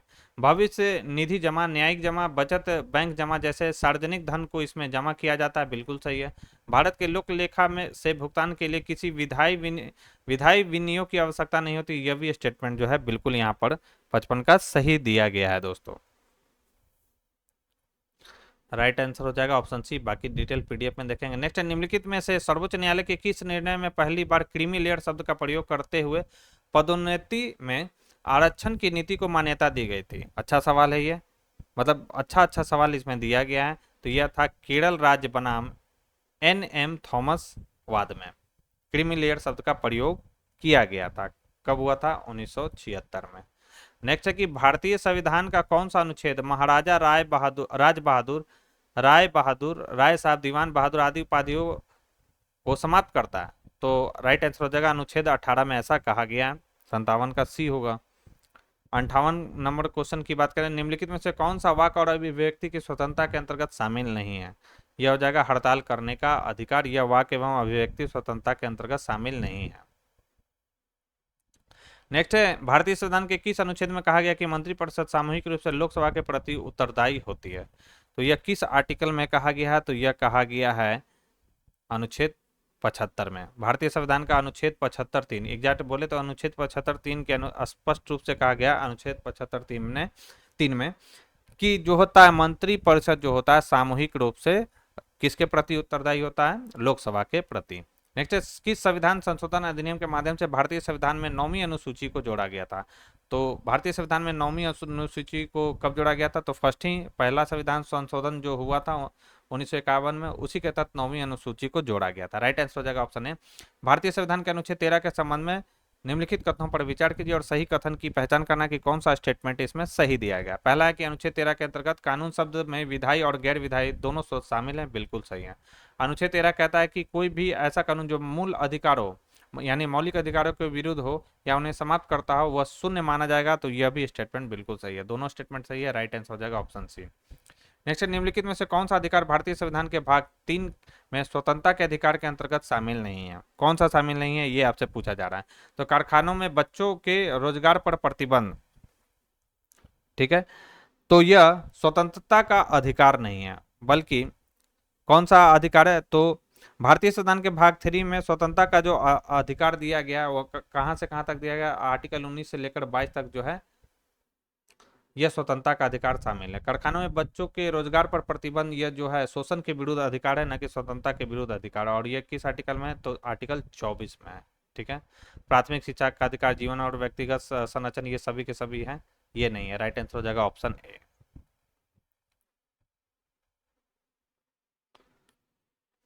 नेक्स्ट है 63 नंबर हमारा सवाल, संविधान सभा की किस समिति की अध्यक्षता डॉक्टर राजेंद्र प्रसाद ने की थी? अच्छा सवाल है। तो किस समिति की अध्यक्षता डॉक्टर राजेंद्र प्रसाद के द्वारा किया गया था? तो प्रक्रिया नियम समिति को और संचालन समिति, इसकी अध्यक्षता किनके द्वारा किया गया था? डॉक्टर राजेंद्र प्रसाद के द्वारा किया गया था। प्रांतीय संविधान समिति की जो अध्यक्षता है वह किसके द्वारा किया गया था? तो सरदार पटेल के द्वारा। फिर है कि रियासतों से वार्ता समिति, तो यह किससे किया गया था? तो राज्य समिति राज्यों के साथ बातचीत के लिए समिति बनाई गई थी, यानी रियासतों के लिए यह बनाया था नेहरू, जवाहरलाल नेहरू इसके अध्यक्ष थे। तो राइट आंसर हो जाएगा एक और तीन। भारतीय संविधान के किस भाग में स्पष्ट रूप से व्यक्ति की गरिमा का उल्लेख है? राइट आंसर हो जाएगा यह है प्रस्तावना में व्यक्ति की गरिमा का उल्लेख है। संविधान सभा द्वारा निम्नलिखित में से कौन से कार्य किए गए हैं? तो इसने 24 जनवरी 1952 को राष्ट्रगान को अपनाया, क्या यह स्टेटमेंट सही है?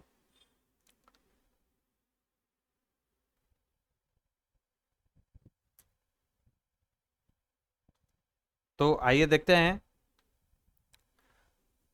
24 जनवरी 1950 को जो है राष्ट्रगान को अपनाया गया था, न कि 1952 में। तो ये स्टेटमेंट गलत है। इसने मई 1949 में राष्ट्रमंडल में भारत की सदस्यता की पुष्टि की।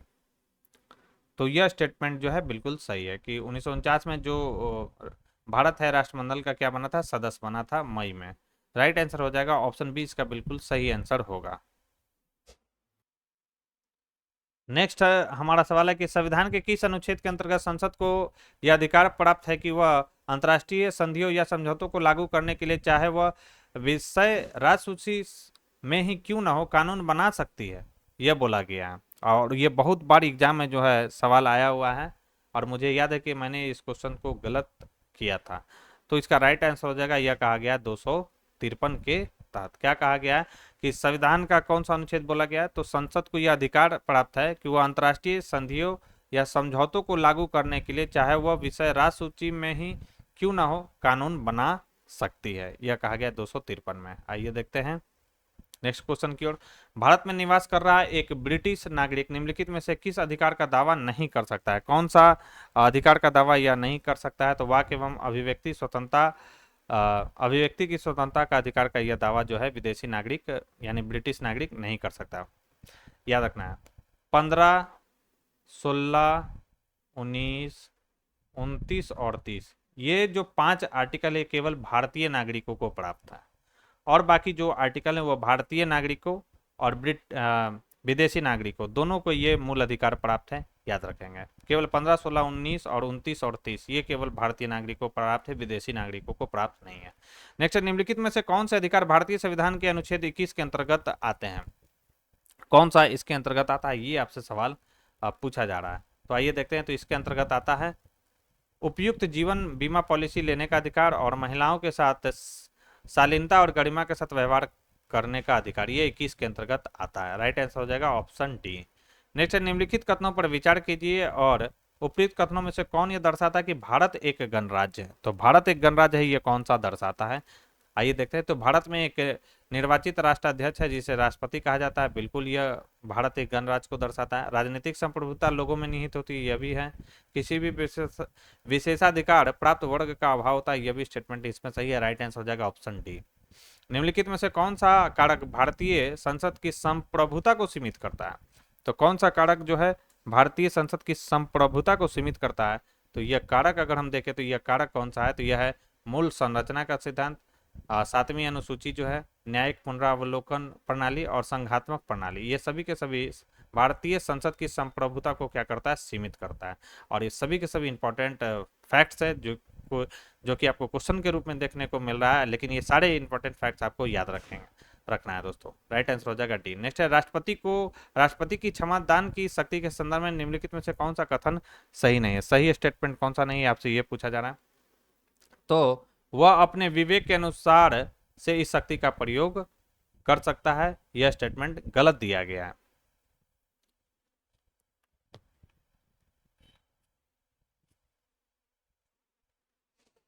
बहत्तर नंबर क्वेश्चन की बात करें 72 नंबर हमारा सवाल है, निम्नलिखित में से कौन सा कर केंद्र द्वारा लगाया जाता है लेकिन राज्यों द्वारा एकत्र और विनियोजित किया जाता है? ये आपसे सवाल पूछा गया, तो कौन सा यह कर है? आइए देखते हैं। तो यह है शराब और मादक पदार्थ युक्त औषधियां और सौंदर्य सौंदर्य प्रसाधन पर उत्पाद शुल्क। यह केंद्र द्वारा लगाया जाता है लेकिन एकत्र करने का काम कौन करता है? राज्य सरकार। फिर है विनिमय पत्र पर स्टाम्प शुल्क। यह भी केंद्र सरकार द्वारा लगाया जाता है लेकिन एकत्रित किया जाता है राज्य सरकार के द्वारा। विशिष्ट उद्देश्य के लिए लगाया गया कोई उपकर जो है यह केंद्र सरकार द्वारा नहीं लगाया जाता है। तो विशिष्ट उद्देश्यों के लिए लगाया गया कोई भी उपकर उन करों की श्रेणी में आता है जो केंद्र पर लगाए और संग्रहित, अच्छा सॉरी, जो केंद्र द्वारा ही लगाया जाता है दोस्तों, और केंद्र द्वारा ही क्या किया जाता है? संग्रहित किया जाता है, उसे कहा जाता है विशिष्ट उद्देश्य के लिए लगाया गया कर। तो ये तो नहीं होगा, राइट आंसर हो जाएगा ऑप्शन ए। 73 नंबर क्वेश्चन की बात करें तो हमारा सवाल है, निम्नलिखित में से किस संसदीय समितियों का पदेन अध्यक्ष सदन का पीठासीन अधिकारी कौन कौन सा है? लोकसभा अध्यक्ष और राज्यसभा के सभापति होता है। राइट आंसर की बात करें तो राइट आंसर हो जाएगा नियम समिति और कार्य सलाहकार समिति। इसके जो अध्यक्ष होते हैं, पदेन अध्यक्ष, वह पीठासीन अधिकारी होते हैं। नियम समिति लोकसभा की समिति में कुल 15 सदस्य होते हैं, जिसमें अध्यक्ष पदेन अध्यक्ष होता है। राज्यसभा में यह समिति 16 सदस्यों की होती है, जिसमें सभापति जो होते हैं पदेन अध्यक्ष होते हैं। फिर एक कार्य सलाहकार समिति, तो इसमें क्या आता है? लोकसभा समिति में अध्यक्ष सहित 15 सदस्य होते हैं। राज्यसभा में इसके पदेन अध्यक्ष सहित 11 सदस्य होते हैं। राइट आंसर की बात करें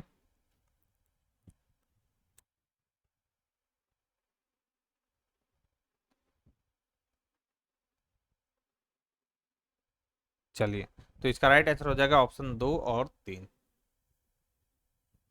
संसद की प्राक्कलन समिति के संदर्भ में निम्नलिखित कथनों पर विचार कीजिए और कौन सा स्टेटमेंट गलत है ये आपको पहचानना है। तो कौन सा स्टेटमेंट यहाँ पर गलत दिया गया है? तो स्वतंत्रता के बाद पहली प्राक्कलन समिति 1950 में वित्त मंत्री जॉन मैथाई की सिफारिश पर गठित की गई थी। बिल्कुल यह सही है। इस समिति में राज्यसभा का कोई प्रतिनिधित्व नहीं होता है। तो यह जो है यह भी स्टेटमेंट बिल्कुल सही है कि प्राक्कलन समिति में राज्यसभा का कोई प्रतिनिधित्व इसमें शामिल नहीं होता है। इसकी सदस्यों की अगर हम बात करें तो इसमें कितना प्राक्कलन समिति में जो होता है कितना सदस्य होता है? 30 सदस्य होता है, और सभी के सभी जो सदस्य होते हैं लोकसभा के होते हैं, याद रखेंगे। गलत आपसे पूछा जा रहा है, ना तो 1 ना तो 2। जन प्रतिनिधित्व अधिनियम 1951 के प्रावधानों के संबंध में निम्नलिखित में से कौन सा कथन सही है? कौन सा स्टेटमेंट इसमें सही दिया गया ये आपको पहचानना है।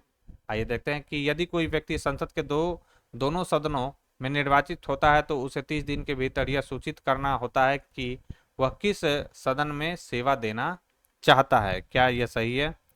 तो यह 30 दिन नहीं है, बल्कि यह कितना 10 दिन के भीतर उसे सूचित करना पड़ता है। यदि कोई व्यक्ति एक ही सदन में 2 सीटों पर निर्वाचित होता है तो उसे किसी एक सीट के लिए अपना विकल्प चुनना होता है। यह स्टेटमेंट बिल्कुल सही है, राइट आंसर हो जाएगा बी। दोस्तों ये अगर वीडियो पसंद आ रही हो, वीडियो का कंटेंट अगर आपको पसंद आ रहा हो तो प्लीज़ इस वीडियो को ज़्यादा से ज़्यादा लाइक करें और अपने दोस्तों के साथ इसे शेयर करना बिल्कुल ना भूलें। जो लोग चैनल से हमारी पहली बार जुड़े हैं तो चैनल को सब्सक्राइब कर ले, बेल आइकन को प्रेस कर ले ताकि नई वीडियो की नोटिफिकेशन सबसे पहले आपको मिल सके। और इस वीडियो का PDF आपको मेरे टेलीग्राम चैनल पर मिल जाएगा, जहाँ हर क्वेश्चन का डिटेल में एक्सप्लेनेशन दिया गया है। नेक्स्ट है, भारतीय संविधान का कौन सा अनुच्छेद संसद के दोनों सदनों द्वारा विधेयक पारित किए जाने के बाद राष्ट्रपति की स्वीकृति से संबंधित है? तो यह कौन सा है? तो यह है अनुच्छेद 111। निम्नलिखित में से किसने स्वास्थ्य, शिक्षा, इंजीनियरिंग और न्यायपालिका जैसे क्षेत्रों में नई अखिल भारतीय सेवाओं के निर्माण की सिफारिश की थी? राइट आंसर हो जाएगा पुछी आयोग ने यह सिफारिश की थी। राज्यसभा के सभापति के संबंध में निम्नलिखित कथनों पर विचार कीजिए। एक एक अच्छा सवाल यहाँ पर जो बन सकता है दोस्तों वो दिया गया, थोड़ा डिफिकल्ट ही दिया गया है, लेकिन अगर ऐसे सवालों को बनाना आप सीख जाते हैं तो यकीन मान लिए BPSC का सवाल आपको हलवा लगेगा। तो उन्हें जो है उनके पद से तभी हटाया जा सकता है जब उन्हें उपराष्ट्रपति के पद से हटाया जाए। बिल्कुल सही है। वह सदन का सदस्य नहीं होता और पहली बार में मतदान नहीं कर सकता। यह भी स्टेटमेंट बिल्कुल सही दिया गया है। राइट आंसर हो जाएगा ऑप्शन सी। 79 नंबर हमारा सवाल है कि संसद के सत्रावसान के संबंध में निम्नलिखित में से कौन सा कथन सही है। सत्रावसान से हम सवाल पूछा जा रहा है कि कौन सा स्टेटमेंट इसमें जो है सही दिया गया। तो याद रखना है कि लोकसभा में लंबित विधेयकों पर संसद के सत्रावसान का कोई प्रभाव नहीं पड़ता है, यह स्टेटमेंट बिल्कुल इसमें जो है सही दिया गया है। नेक्स्ट है कि निम्नलिखित में से किसे कैबिनेट समिति की अध्यक्षता भारत के प्रधानमंत्री द्वारा नहीं की गई थी। किस कैबिनेट समिति के जो अध्यक्षता है वह भारत के प्रधानमंत्री द्वारा नहीं की जाती है, यह सवाल पूछा गया। अच्छा सवाल है। तो संसदीय मामलों की जो समिति है उसकी अध्यक्षता भारत के प्रधानमंत्री नहीं करता है, राजनीतिक मामलों की समिति के करते हैं, आर्थिक मामलों के करते हैं और नियुक्ति समिति के भी ये करते हैं। नेक्स्ट है राज्यसभा के संबंध में निम्नलिखित कथनों पर विचार कीजिए और सही कथन बताना है कि कौन सा स्टेटमेंट इसमें सही दिया गया है। तो भारत के संविधान में राज्यसभा के सदस्य का कार्यकाल 6 वर्ष जो है निर्धारित किया गया है। राज्यसभा का कोई कार्यकाल नहीं होता, यह अस्थायी सदन है। पहली बात तो यह स्टेटमेंट गलत है। राज्यसभा के सदस्यों का अगर कार्यकाल पूछा, राज्यसभा के सदस्य सॉरी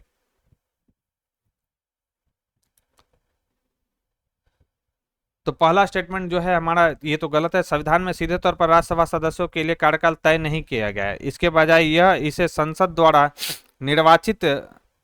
निर्धारित करने के लिए छोड़ दिया गया है। जनप्रतिनिधित्व अधिनियम 1951 में प्रावधान है कि कार्यकाल 6 वर्ष का होगा। तो संविधान में नहीं कोई उल्लेख किया गया है।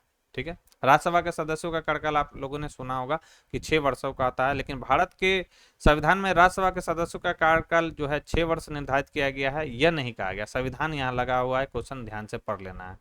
यह कहा गया जन प्रतिनिधित्व अधिनियम 1951 में प्रावधान है कि कार्यकाल 6 वर्ष का होगा। तो यह स्टेटमेंट गलत है। राज्यसभा के 2/3 सदस्य प्रत्येक दूसरे वर्ष सेवानिवृत्त होते हैं। तो 2/3 नहीं बल्कि 1/3 जो सदस्य होते हैं प्रत्येक दूसरे वर्ष क्या होते हैं, सेवानिवृत्त होते हैं। यह भी स्टेटमेंट गलत है। कौन सा सही है, ना तो 1 ना तो 2। नेक्स्ट है भारतीय विधायी प्रणाली में सर्वप्रथम स्पीकर और डिप्टी स्पीकर के पद किस अधिनियम के तहत स्थापित किया गया था। अच्छा सवाल है। तो यह स्थापित किया गया था भारत सरकार अधिनियम 1919 के तहत। कौन कौन सा, स्पीकर और डिप्टी स्पीकर का। नेक्स्ट है DSPE अधिनियम के तहत दिल्ली विशेष पुलिस प्रतिष्ठान के अधीक्षण और अधिकार क्षेत्र को कौन सा प्राधिकरण नियंत्रित करता है। तो कौन सा प्राधिकरण नियंत्रित करता है, तो यह करता है केंद्रीय जांच ब्यूरो। राइट आंसर हो जाएगा ऑप्शन ए।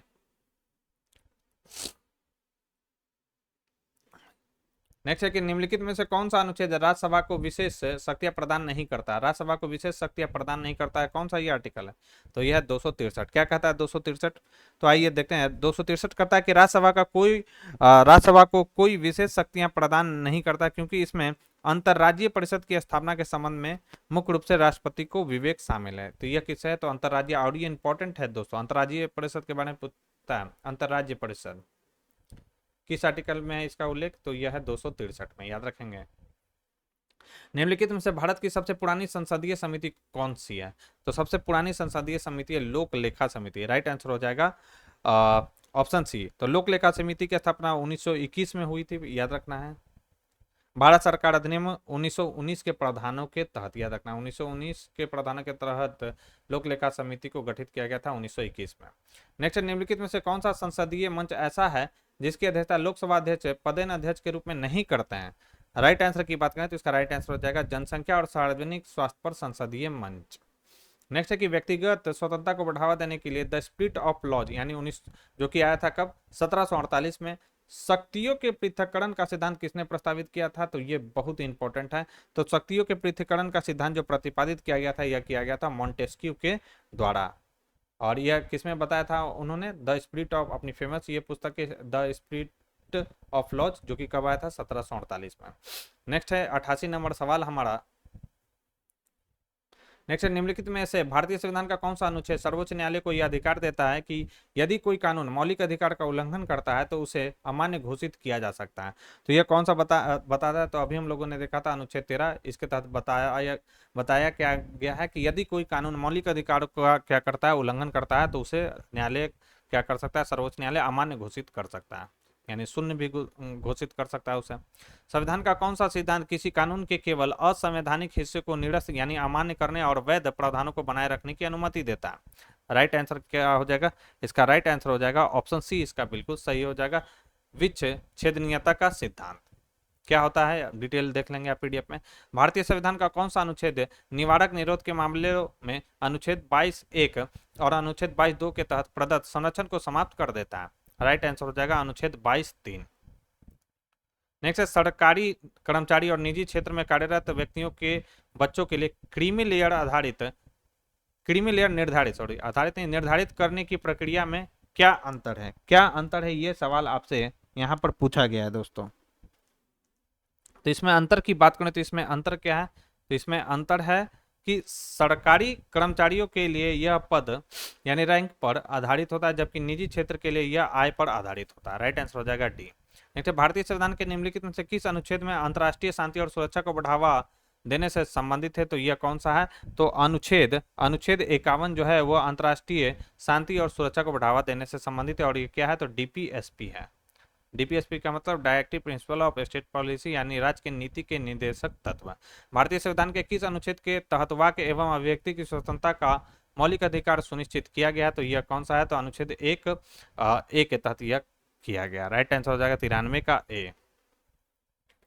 नेक्स्ट सवाल है हमारा 94 नंबर, निम्नलिखित में से कौन से मौलिक अधिकार व्यक्तियों को राज्य और निजी व्यक्तियों दोनों की कार्यवाहियों के विरुद्ध संरक्षण प्रदान करता है, तो कौन सा आर्टिकल है, तो यह है कौन सा, तो यह है 1, 2 यानी 17, 23 और अनुच्छेद 24। यह क्या होता है, यह मौलिक अधिकार है से संबंधित अनुच्छेद है, और यह जो है व्यक्तियों को राज्य और निजी व्यक्तियों दोनों की कार्यवाहियों के विरुद्ध संरक्षण प्रदान करता है यह आर्टिकल। राइट आंसर हो जाएगा 94 का राइट आंसर हो जाएगा ऑप्शन डी, इसका बिल्कुल सही होगा। निम्नलिखित में से किसने राज्य नीति के निर्देशक सिद्धांतों को राज्य के प्राधिकारियों के लिए नैतिक उपदेश के रूप में संदर्भित किया है, तो यह कहा है किसने, तो यह कहा है बेनेगल नरसिम्हा राव ने।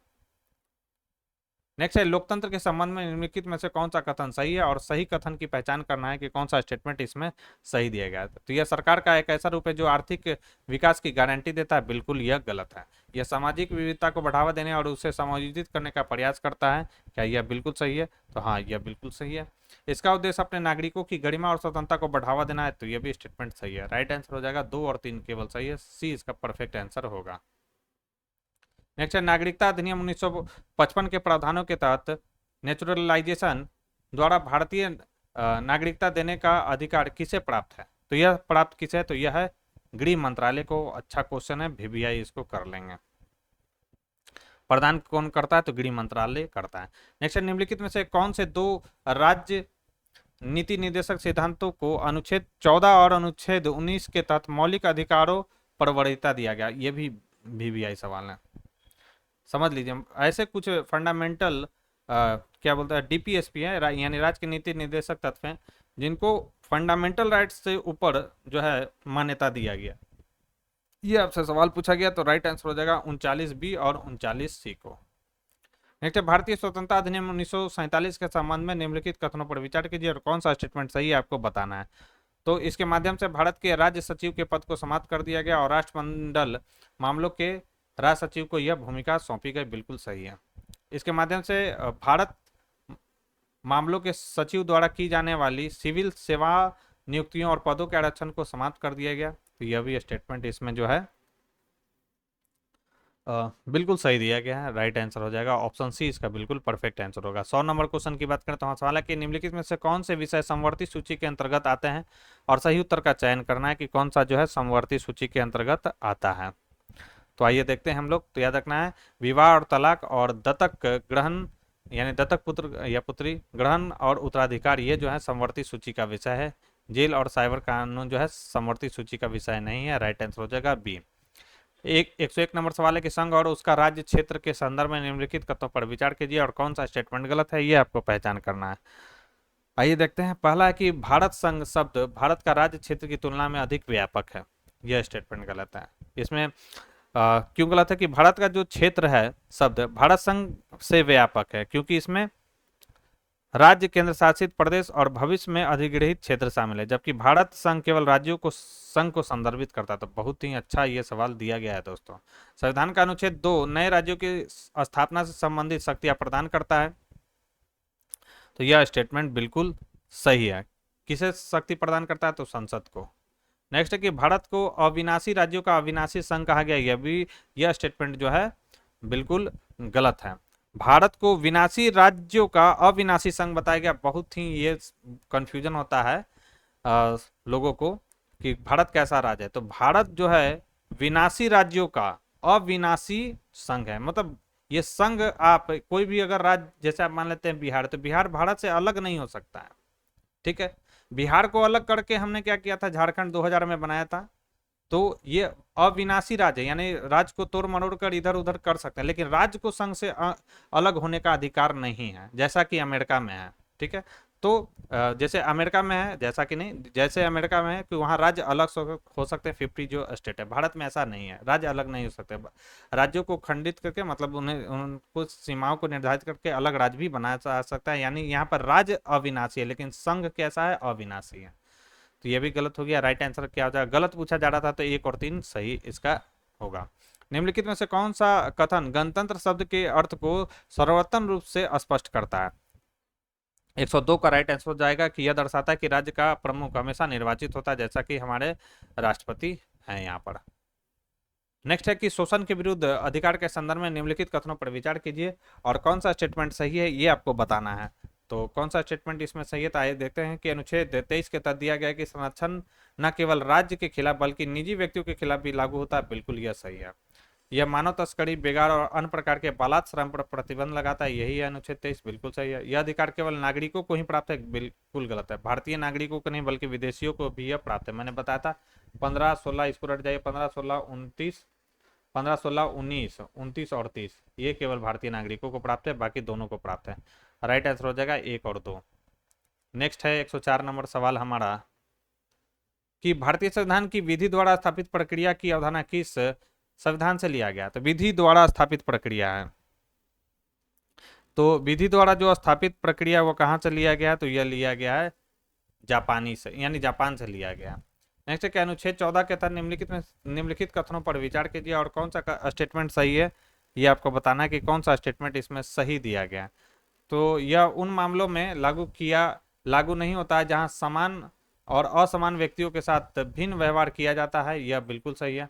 यह वर्ग कानून यानी क्लास लेजिस्लेशन को निषिद्ध करता है, लेकिन व्यक्तियों, वस्तुओं और लेन देन की उचित वर्गीकरण की अनुमति देता है, यह भी स्टेटमेंट बिल्कुल सही है। राइट आंसर हो जाएगा ऑप्शन सी। नेक्स्ट सवाल है 106 नंबर की भारतीय संविधान सभा के संबंध में निम्नलिखित कथनों पर विचार कीजिए और कौन सा स्टेटमेंट सही है ये आपको बताना है। पहला है कि डॉक्टर सच्चिदानंद सिन्हा संविधान सभा के अस्थायी अध्यक्ष के रूप में निर्वाचित किए गए थे, बिल्कुल सही है। कब किए गए थे, 9 दिसंबर 1946 को। नेक्स्ट है कि एस.सी. मुखर्जी और टीवी कृष्णमाचारी संविधान सभा के उपाध्यक्ष के रूप में निर्वाचित किए गए थे, बिल्कुल यह स्टेटमेंट सही है दोस्तों। राइट आंसर हो जाएगा ऑप्शन सी। नेक्स्ट है भारतीय संविधान के अनुच्छेद 1 में भारत को राज्यों का परिसंघ क्यों नहीं कहा गया, क्यों नहीं कहा गया, आइए हम लोग देखते हैं। तो यहाँ पर लिखा गया कि भारतीय संघ राज्यों के बीच हुए किसी समझौते का परिणाम नहीं है, ऐसा इसलिए कहा गया, बिल्कुल सही है। भारत में राज्यों को संघ से अलग होने का अधिकार नहीं है, यह भी स्टेटमेंट बिल्कुल सही है। जैसा कि मैंने आपको बताया था कि अविनाशी राज्यों का विनाशी राज्यों का क्या है, अविनाशी संघ है भारत। राइट आंसर हो जाएगा ऑप्शन सी। नेक्स्ट है कि निम्नलिखित में से किस अधिनियम के तहत भारत में सांप्रदायिक प्रतिनिधित्व की व्यवस्था की गई है, और कौन कौन सा है ये, तो आइए देखते हैं। इसका राइट आंसर हो जाएगा जो होगा ये कौन सा है, तो यह है 1909 का भारत सरकार मार्लेमेंटो। एक मिनट, इसका राइट आंसर की अगर हम बात करें तो इसका राइट आंसर हो जाएगा भारत सरकार अधिनियम 1909, भारत सरकार अधिनियम 1919 और भारत अधिनियम 1935। इसके तहत भारत में सांप्रदायिक प्रतिनिधित्व की व्यवस्था की गई थी, ठीक है। शुरुआत कहां से हुआ था, तो यह हुआ था मार्लेमेंटो सुधार से। राइट आंसर होगा 1, 2 और 3। नेक्स्ट 109 नंबर की स्वतंत्रता के बाद भारत में राज्यों के पुनर्गठन की प्रक्रिया में निम्नलिखित में से कौन सी घटना सबसे पहले घटी, ये सवाल है। तो कौन सी घटना सबसे पहले घटी थी, तो याद रखना है एस के धड़ समिति की नियुक्ति सबसे पहले यह घटा था। धड़ आयोग की नियुक्ति कब हुआ था, 1948 में। नेक्स्ट है मूल हस्तलिखित भारतीय संविधान का सुलेख यानी कैलीग्राफी निम्नलिखित में से किसने किया था, यह भी सवाल आ रहा है, इंपॉर्टेंट कर लीजिए, VVI इसको कर लीजिए। तो यह किसने किया था, लिखा था कैलीग्राफी, तो यह किया था प्रेम बिहारी नारायण राइट आंसर हो जाएगा ऑप्शन सी। नेक्स्ट है, निम्नलिखित में से किसके द्वारा मूल संरचना सिद्धांत की परिभाषा दी गई? तो मूल संरचना सिद्धांत की जो परिभाषा दी गई है वो सर्वोच्च न्यायालय के द्वारा दिया गया है। राइट आंसर हो जाएगा ऑप्शन बी। और ये किसमें दिया है? तो केशवानंद भारती मामले में यह जो है सर्वोच्च न्यायालय ने यह मूल संरचना का सिद्धांत दिया है, यानी बेसिक स्ट्रक्चर का। 112 नंबर सवाल की बात करें, 112 नंबर सवाल है हमारा कथन से रिलेटेड है कि 1773 के रेगुलेटिंग एक्ट के संदर्भ में निम्नलिखित कथनों पर विचार कीजिए और सही कथन की पहचान करना है कौन सा सही है। तो यह भारत में ईस्ट इंडिया कंपनी के कार्यों को नियंत्रित और विनियमित करने की दिशा में ब्रिटिश सरकार द्वारा उठाया गया पहला कदम था, बिल्कुल सही है। इस अधिनियम ने दिल्ली में एक सर्वोच्च, दिल्ली में नहीं, पहला ही गलत है, कलकत्ता में सर्वोच्च न्यायालय की स्थापना का प्रावधान किया गया था, यह स्टेटमेंट गलत है। इसके माध्यम से बंगाल के गवर्नर को बंगाल का गवर्नर जनरल बना दिया गया, यह भी स्टेटमेंट बिल्कुल सही है। राइट आंसर हो जाएगा 1 और 3 बिल्कुल सही है। भारतीय संविधान की दूसरी अनुसूची में किसके वेतन भत्तों और विशेषाधिकारों से संबंधित प्रावधान है? बहुत ही इंपॉर्टेंट है यह सवाल। राइट आंसर की बात करें तो इसमें किसका है? तो भारत के राष्ट्रपति। तो भारतीय संविधान की दूसरी अनुसूची में जो है भारत के राष्ट्रपति के वेतन भत्तों और विशेषाधिकारों का जो है उल्लेख किया गया। इसमें कौन कौन से शामिल दूसरी अनुसूची में? तो राष्ट्रपति हो गए, राज्यों के राज्यपाल हो गए, और कौन कौन से? लोकसभा के अध्यक्ष उपाध्यक्ष, राज्यसभा के सभापति उपसभापति, राज्य विधानसभाओं के अध्यक्ष और उपाध्यक्ष, राज्य विधान परिषदों के अध्यक्ष और उपसभापति, सर्वोच्च न्यायालय और उच्च न्यायालयों के न्यायाधीश और भारत के नियंत्रक एवं महालेखा परीक्षक शामिल है दूसरी अनुसूची में। और इसमें उनके वेतन भत्तों और विशेषाधिकारों का जो है उल्लेख किया गया है। राइट आंसर हो जाएगा बी। नेक्स्ट, निम्नलिखित में से कौन भारतीय परिषद अधिनियम 1892 का परिणाम नहीं था? तो राइट आंसर हो जाएगा आपातकाल की स्थिति में वायसराय को अध्यादेश जारी करने का अधिकार, यह इसका परिणाम जो था नहीं था।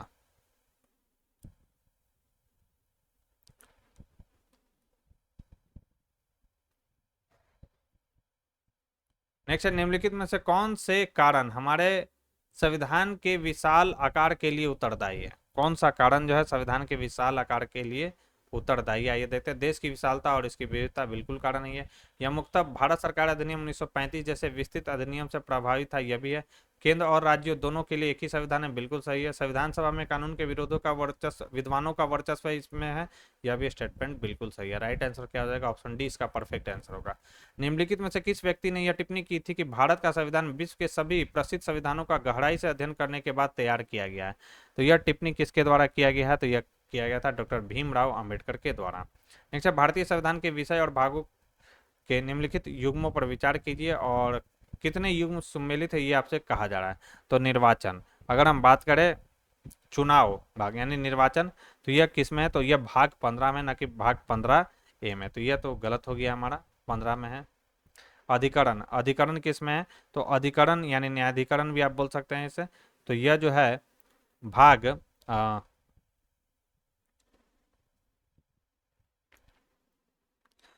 यह आता है किसके अंतर्गत? यह आता है 14A के अंतर्गत। फिर है राजभाषा, तो भाग 17 के अंतर्गत राजभाषा था, बिल्कुल सही है। प्रकीर्ण, तो यह आता है किसके अंतर्गत? भाग 19 के अंतर्गत, तो यह भी स्टेटमेंट सही है। राइट आंसर हो जाएगा हमारा 3 और 4 यानी केवल 2। नेक्स्ट 118 नंबर, निम्नलिखित में से किस मामले में सर्वोच्च न्यायालय ने यह निर्णय दिया कि संसद मौलिक अधिकार को कम नहीं कर सकती है क्योंकि वे आधारभूत है? तो यह किस मामले में यह कहा था सर्वोच्च न्यायालय ने? तो यह कहा था गोलकनाथ बनाम पंजाब राज्य वाद में, यह कहा था कब? 1967 में। नेक्स्ट है, निम्नलिखित में से किस संविधान संशोधन अधिनियम के माध्यम से राष्ट्रपति के लिए संविधान संशोधन विधेयकों को स्वीकृति देना अनिवार्य कर दिया गया? तो इंपॉर्टेंट है ये सवाल, आ भी चुका है। तो 24वें संविधान संशोधन अधिनियम के तहत यह कहा गया कि संविधान संशोधन विधेयकों को स्वीकृति देने के लिए राष्ट्रपति को क्या कर दिया गया? बाध्य कर दिया गया था दोस्तों। और समझ लेते हैं इसको क्या है। तो ये तो बाध्य कर दिया गया, लेकिन इसमें 42वें संविधान संशोधन में क्या कर दिया गया कि राष्ट्रपति जो है विधेयक को पुनर्विचार के लिए लौटा सकता है। ठीक है, मतलब इसमें बाध्य नहीं कहा गया कि बाध्य नहीं है। लेकिन 44वां संविधान संशोधन द्वारा क्या कहा गया कि अगर पुनर्विचार के बाद राष्ट्रपति के पास पुनः वह विधेयक भेजा जाता है तो राष्ट्रपति उसे स्वीकृति देने के लिए क्या है? बाध्य है। ठीक है, याद रखेंगे। ये तीनों आर्टिकल राष्ट्रपति से रिलेटेड जो है काफी इंपॉर्टेंट है, ध्यान में रखेंगे। भारतीय संविधान में राजनीति के निर्देशक नहीं निदेशक होगा। निदेशक सिद्धांतों को शामिल करने का प्राथमिक उद्देश्य क्या है? इसका प्राथमिक उद्देश्य है कि सामाजिक और आर्थिक न्याय के माध्यम से कल्याणकारी राज्यों को बढ़ावा देना। यह है डीपीएसपी का मूल्य उद्देश्य। 121 नंबर सवाल है कि भारतीय संविधान के किस अनुच्छेद के तहत संसद किसी मौजूदा राज्य के क्षेत्र को पृथक करके एक नया राज्य बना सकता है? तो यह किस के तहत करता है यह संसद? तो किस आर्टिकल के तहत यह करता है? अनुच्छेद 3 के तहत। भारतीय संविधान की प्रस्तावना में सामाजिक, आर्थिक और राजनीतिक न्याय की अवधारणा किस क्रांति से प्रेरित है? तो यह रूसी क्रांति से प्रेरित है, सामाजिक, आर्थिक और राजनीतिक न्याय की अवधारणा। निम्नलिखित में से कौन सा भारतीय संविधान की प्रस्तावना में मूल्यों की त्रिमूर्ति को दर्शाता है? तो यह दर्शाता है स्वतंत्रता, समानता और बंधुत्व। यह मूल्यों की त्रिमूर्ति को यह दर्शाता है। निम्नलिखित में से कौन भारतीय संविधान सभा की प्रारूप समिति का सदस्य नहीं था? प्रारूप समिति का सदस्य कौन नहीं था, यह सवाल पूछा गया, पूछ भी सकता है सवाल, अच्छा है ये सवाल। तो इसमें एससी मुखर्जी इसके सदस्य नहीं थे।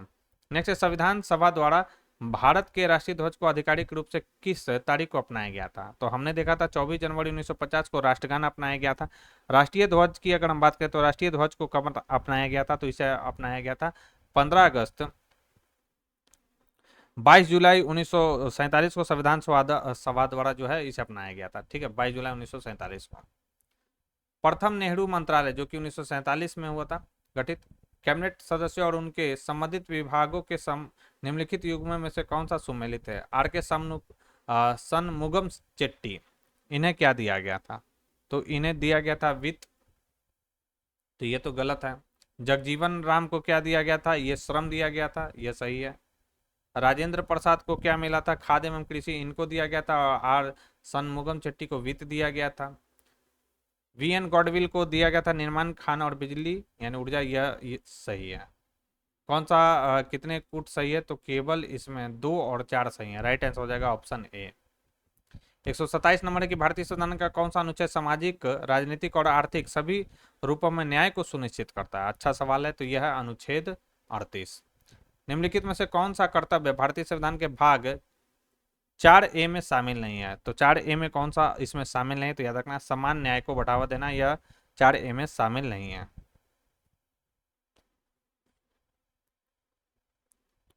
10वीं अनुसूची के तहत दल बदल के आधार पर सदस्यों की अयोग्यता का निर्धारण कौन करता है? वीवीआई कर लीजिए। सदस्यों की जो अयोग्यता का निर्धारण करता है वो कौन करता है? तो सदन का पीठासीन अधिकारी करता है यह। नेक्स्ट, निम्नलिखित में से किस प्राधिकारी का शपथ या प्रतिज्ञान भारतीय संविधान की तीसरी अनुसूची में निर्धारित नहीं है? बहुत ही अच्छा सवाल ये पूछा गया। निर्धारित किसका नहीं है शपथ इसमें तीसरी अनुसूची में?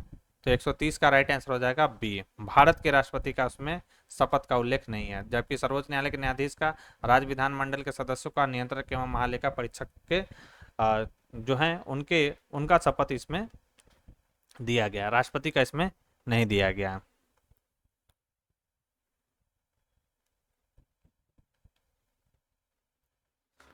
तो इनका कहाँ पर है? तो राष्ट्रपति और राज्यपाल का जो शपथ या प्रतिज्ञान का जो उल्लेख है यह दूसरी अनुसूची में है, ठीक है, ना कि तीसरी अनुसूची में। आगे बढ़ते हैं। 131 नंबर सवाल हमारा है कि भारतीय संविधान के तहत अखिल भारतीय सेवा का गठन किसकी सिफारिश पर किया जा सकता है? तो याद रखना राज्यसभा के समर्थन से संसद द्वारा जो है अखिल भारतीय सेवाओं का सृजन किया जा सकता है। नेक्स्ट है, भारतीय संविधान के किस भाग में बंधुत्व शब्द स्पष्ट रूप से उल्लेखित है? ये आपसे सवाल पूछा गया। तो यह जो उल्लेख आपको देखने को मिलेगा स्पष्ट रूप से, यह कहा गया प्रस्तावना में। नेक्स्ट है, भारतीय संविधान के किस अनुच्छेद के तहत राज्यपाल विधानमंडल के अवकाश के दौरान अध्यादेश जारी कर सकता है? किस अनुच्छेद के तहत? यह कर सकता है दोस्तों 213 के तहत। अध्यादेश राष्ट्रपति किस आर्टिकल के तहत करता है? याद रखना 1, 2, 3 के तहत। निम्नलिखित राज्यों को उनके गठन के वर्ष के कालानुक्रम में व्यवस्थित कीजिए। एक तो हम लोग देखे थे, उसका आंसर गलत था, आइए इसका देख लेते हैं। तो गुजरात का गठन हुआ था 1960 में, आइए देखते हैं हम लोग। हरियाणा 1966, उत्तराखंड जो बना था 2000 में बना था, और मणिपुर बना था 1972 में। तो लगा सकते हैं इसका राइट आंसर क्या हो जाएगा। सबसे पहले तो 3 आएगा, उसके बाद 1 आएगा, उसके बाद 2 आएगा और उसके बाद 4 3124, 3124 किसमें, 3124 ऑप्शन बी में 134 का राइट आंसर बी होगा। भारत में राज्यपाल की नियुक्ति से संबंधित प्रावधान किस देश के संवैधानिक मॉडल से प्रेरित है? तो यह प्रेरित है कनाडा से। नेक्स्ट है 91 यानी 91 संशोधन अधिनियम 2003 के तहत किसी राज्य में मुख्यमंत्री सहित मंत्रियों की कुल संख्या की अधिकतम संख्या कितनी हो सकती है? सभी को मालूम होगा, इजी सवाल है। तो इसकी जो अधिकतम संख्या हो सकती है दोस्तों, वह विधानसभा की कुल सदस्य संख्या का 15% हो सकता है। ये अमेंडमेंट भी आपको याद रखना इंपॉर्टेंट है। ये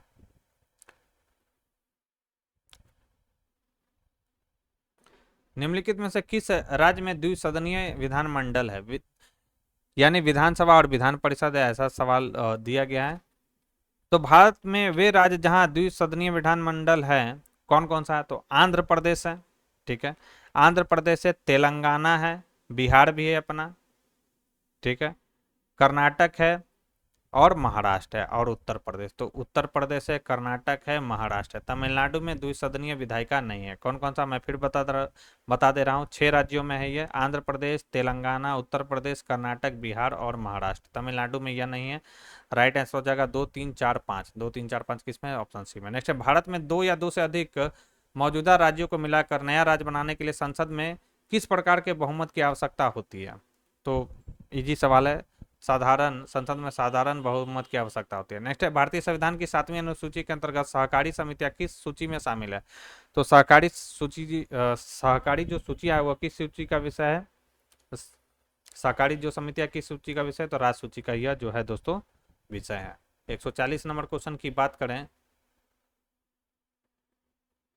तो 140 नंबर सवाल है कि निम्नलिखित में से कौन से मौलिक अधिकार केवल भारतीय नागरिकों को प्राप्त है? तो अभी मैंने बताया था 15, 16, 19, 29 और 30। आइए देखते हैं सार्वजनिक रोजगार के मामले में अवसर की समानता। तो सार्वजनिक मामले में रोजगार के अवसर की समानता यह बिल्कुल जो है केवल भारतीय नागरिकों को प्राप्त है और किसी को नहीं है। वाक और अभिव्यक्ति की स्वतंत्रता यह केवल भारतीय, देख लीजिए आप 19 के अंतर्गत। विधि के समक्ष समता ये भारतीय और विदेशी नागरिक दोनों को प्राप्त है। संघ या यूनियन बनाना, संघ और यूनियन बनाना किसमें आएगा? तो यह आएगा 19 के अंतर्गत ही आएगा। तो 1 2 4 इसका राइट आंसर हो जाएगा, ऑप्शन सी इसका बिल्कुल परफेक्ट आंसर हो जाएगा। 141 नंबर क्वेश्चन है कि भारतीय संविधान के अनुच्छेद 368 के अंतर्गत अनुसार संसद संविधान के किसी भी प्रावधान को निम्नलिखित तरीके से संशोधित कर सकती है। सही उत्तर का चयन करना है आपको। राइट आंसर हो जाएगा इसका क्या? इसका राइट आंसर हो जाएगा निरसन के द्वारा यानी रिपील के द्वारा, वेरिएशन यानी परिवर्तन के द्वारा और जोड़ यानी एडिशन के द्वारा। नेक्स्ट है अधिकार परीक्षा यानी को वारंटों के संबंध में निम्नलिखित में से कौन सा कथन सही है? तो को वारंटों के संबंध में सही है क्या है कि यह रीट केवल उन अस्थायी सार्वजनिक पदों के लिए जारी की जाती है जो कानून या संविधान द्वारा स्थापित किए गए हों। यह है को वारंटो। अच्छा सवाल है। नेक्स्ट है भारतीय संविधान के संदर्भ में मार्शल लॉ के बारे में निम्नलिखित में से कौन सा कथन गलत है? गलत कथन की पहचान करना कि कौन सा स्टेटमेंट इसमें से गलत है। तो संविधान में इसका कोई स्पष्ट प्रावधान नहीं है, लेकिन कुछ प्रावधानों के तहत इसका उल्लेख किया गया, बिल्कुल यह सही है। यह नागरिक सरकार और सामान्य कानून अदालतों को पूर्ववत तरीके से कार्य करने की अनुमति देता है। यह स्टेटमेंट हमारा जो है गलत है। राइट आंसर हो जाएगा ऑप्शन बी।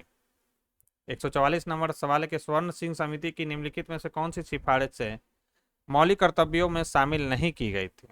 तो कौन सा शामिल नहीं किया गया था, यह सवाल पूछा गया है।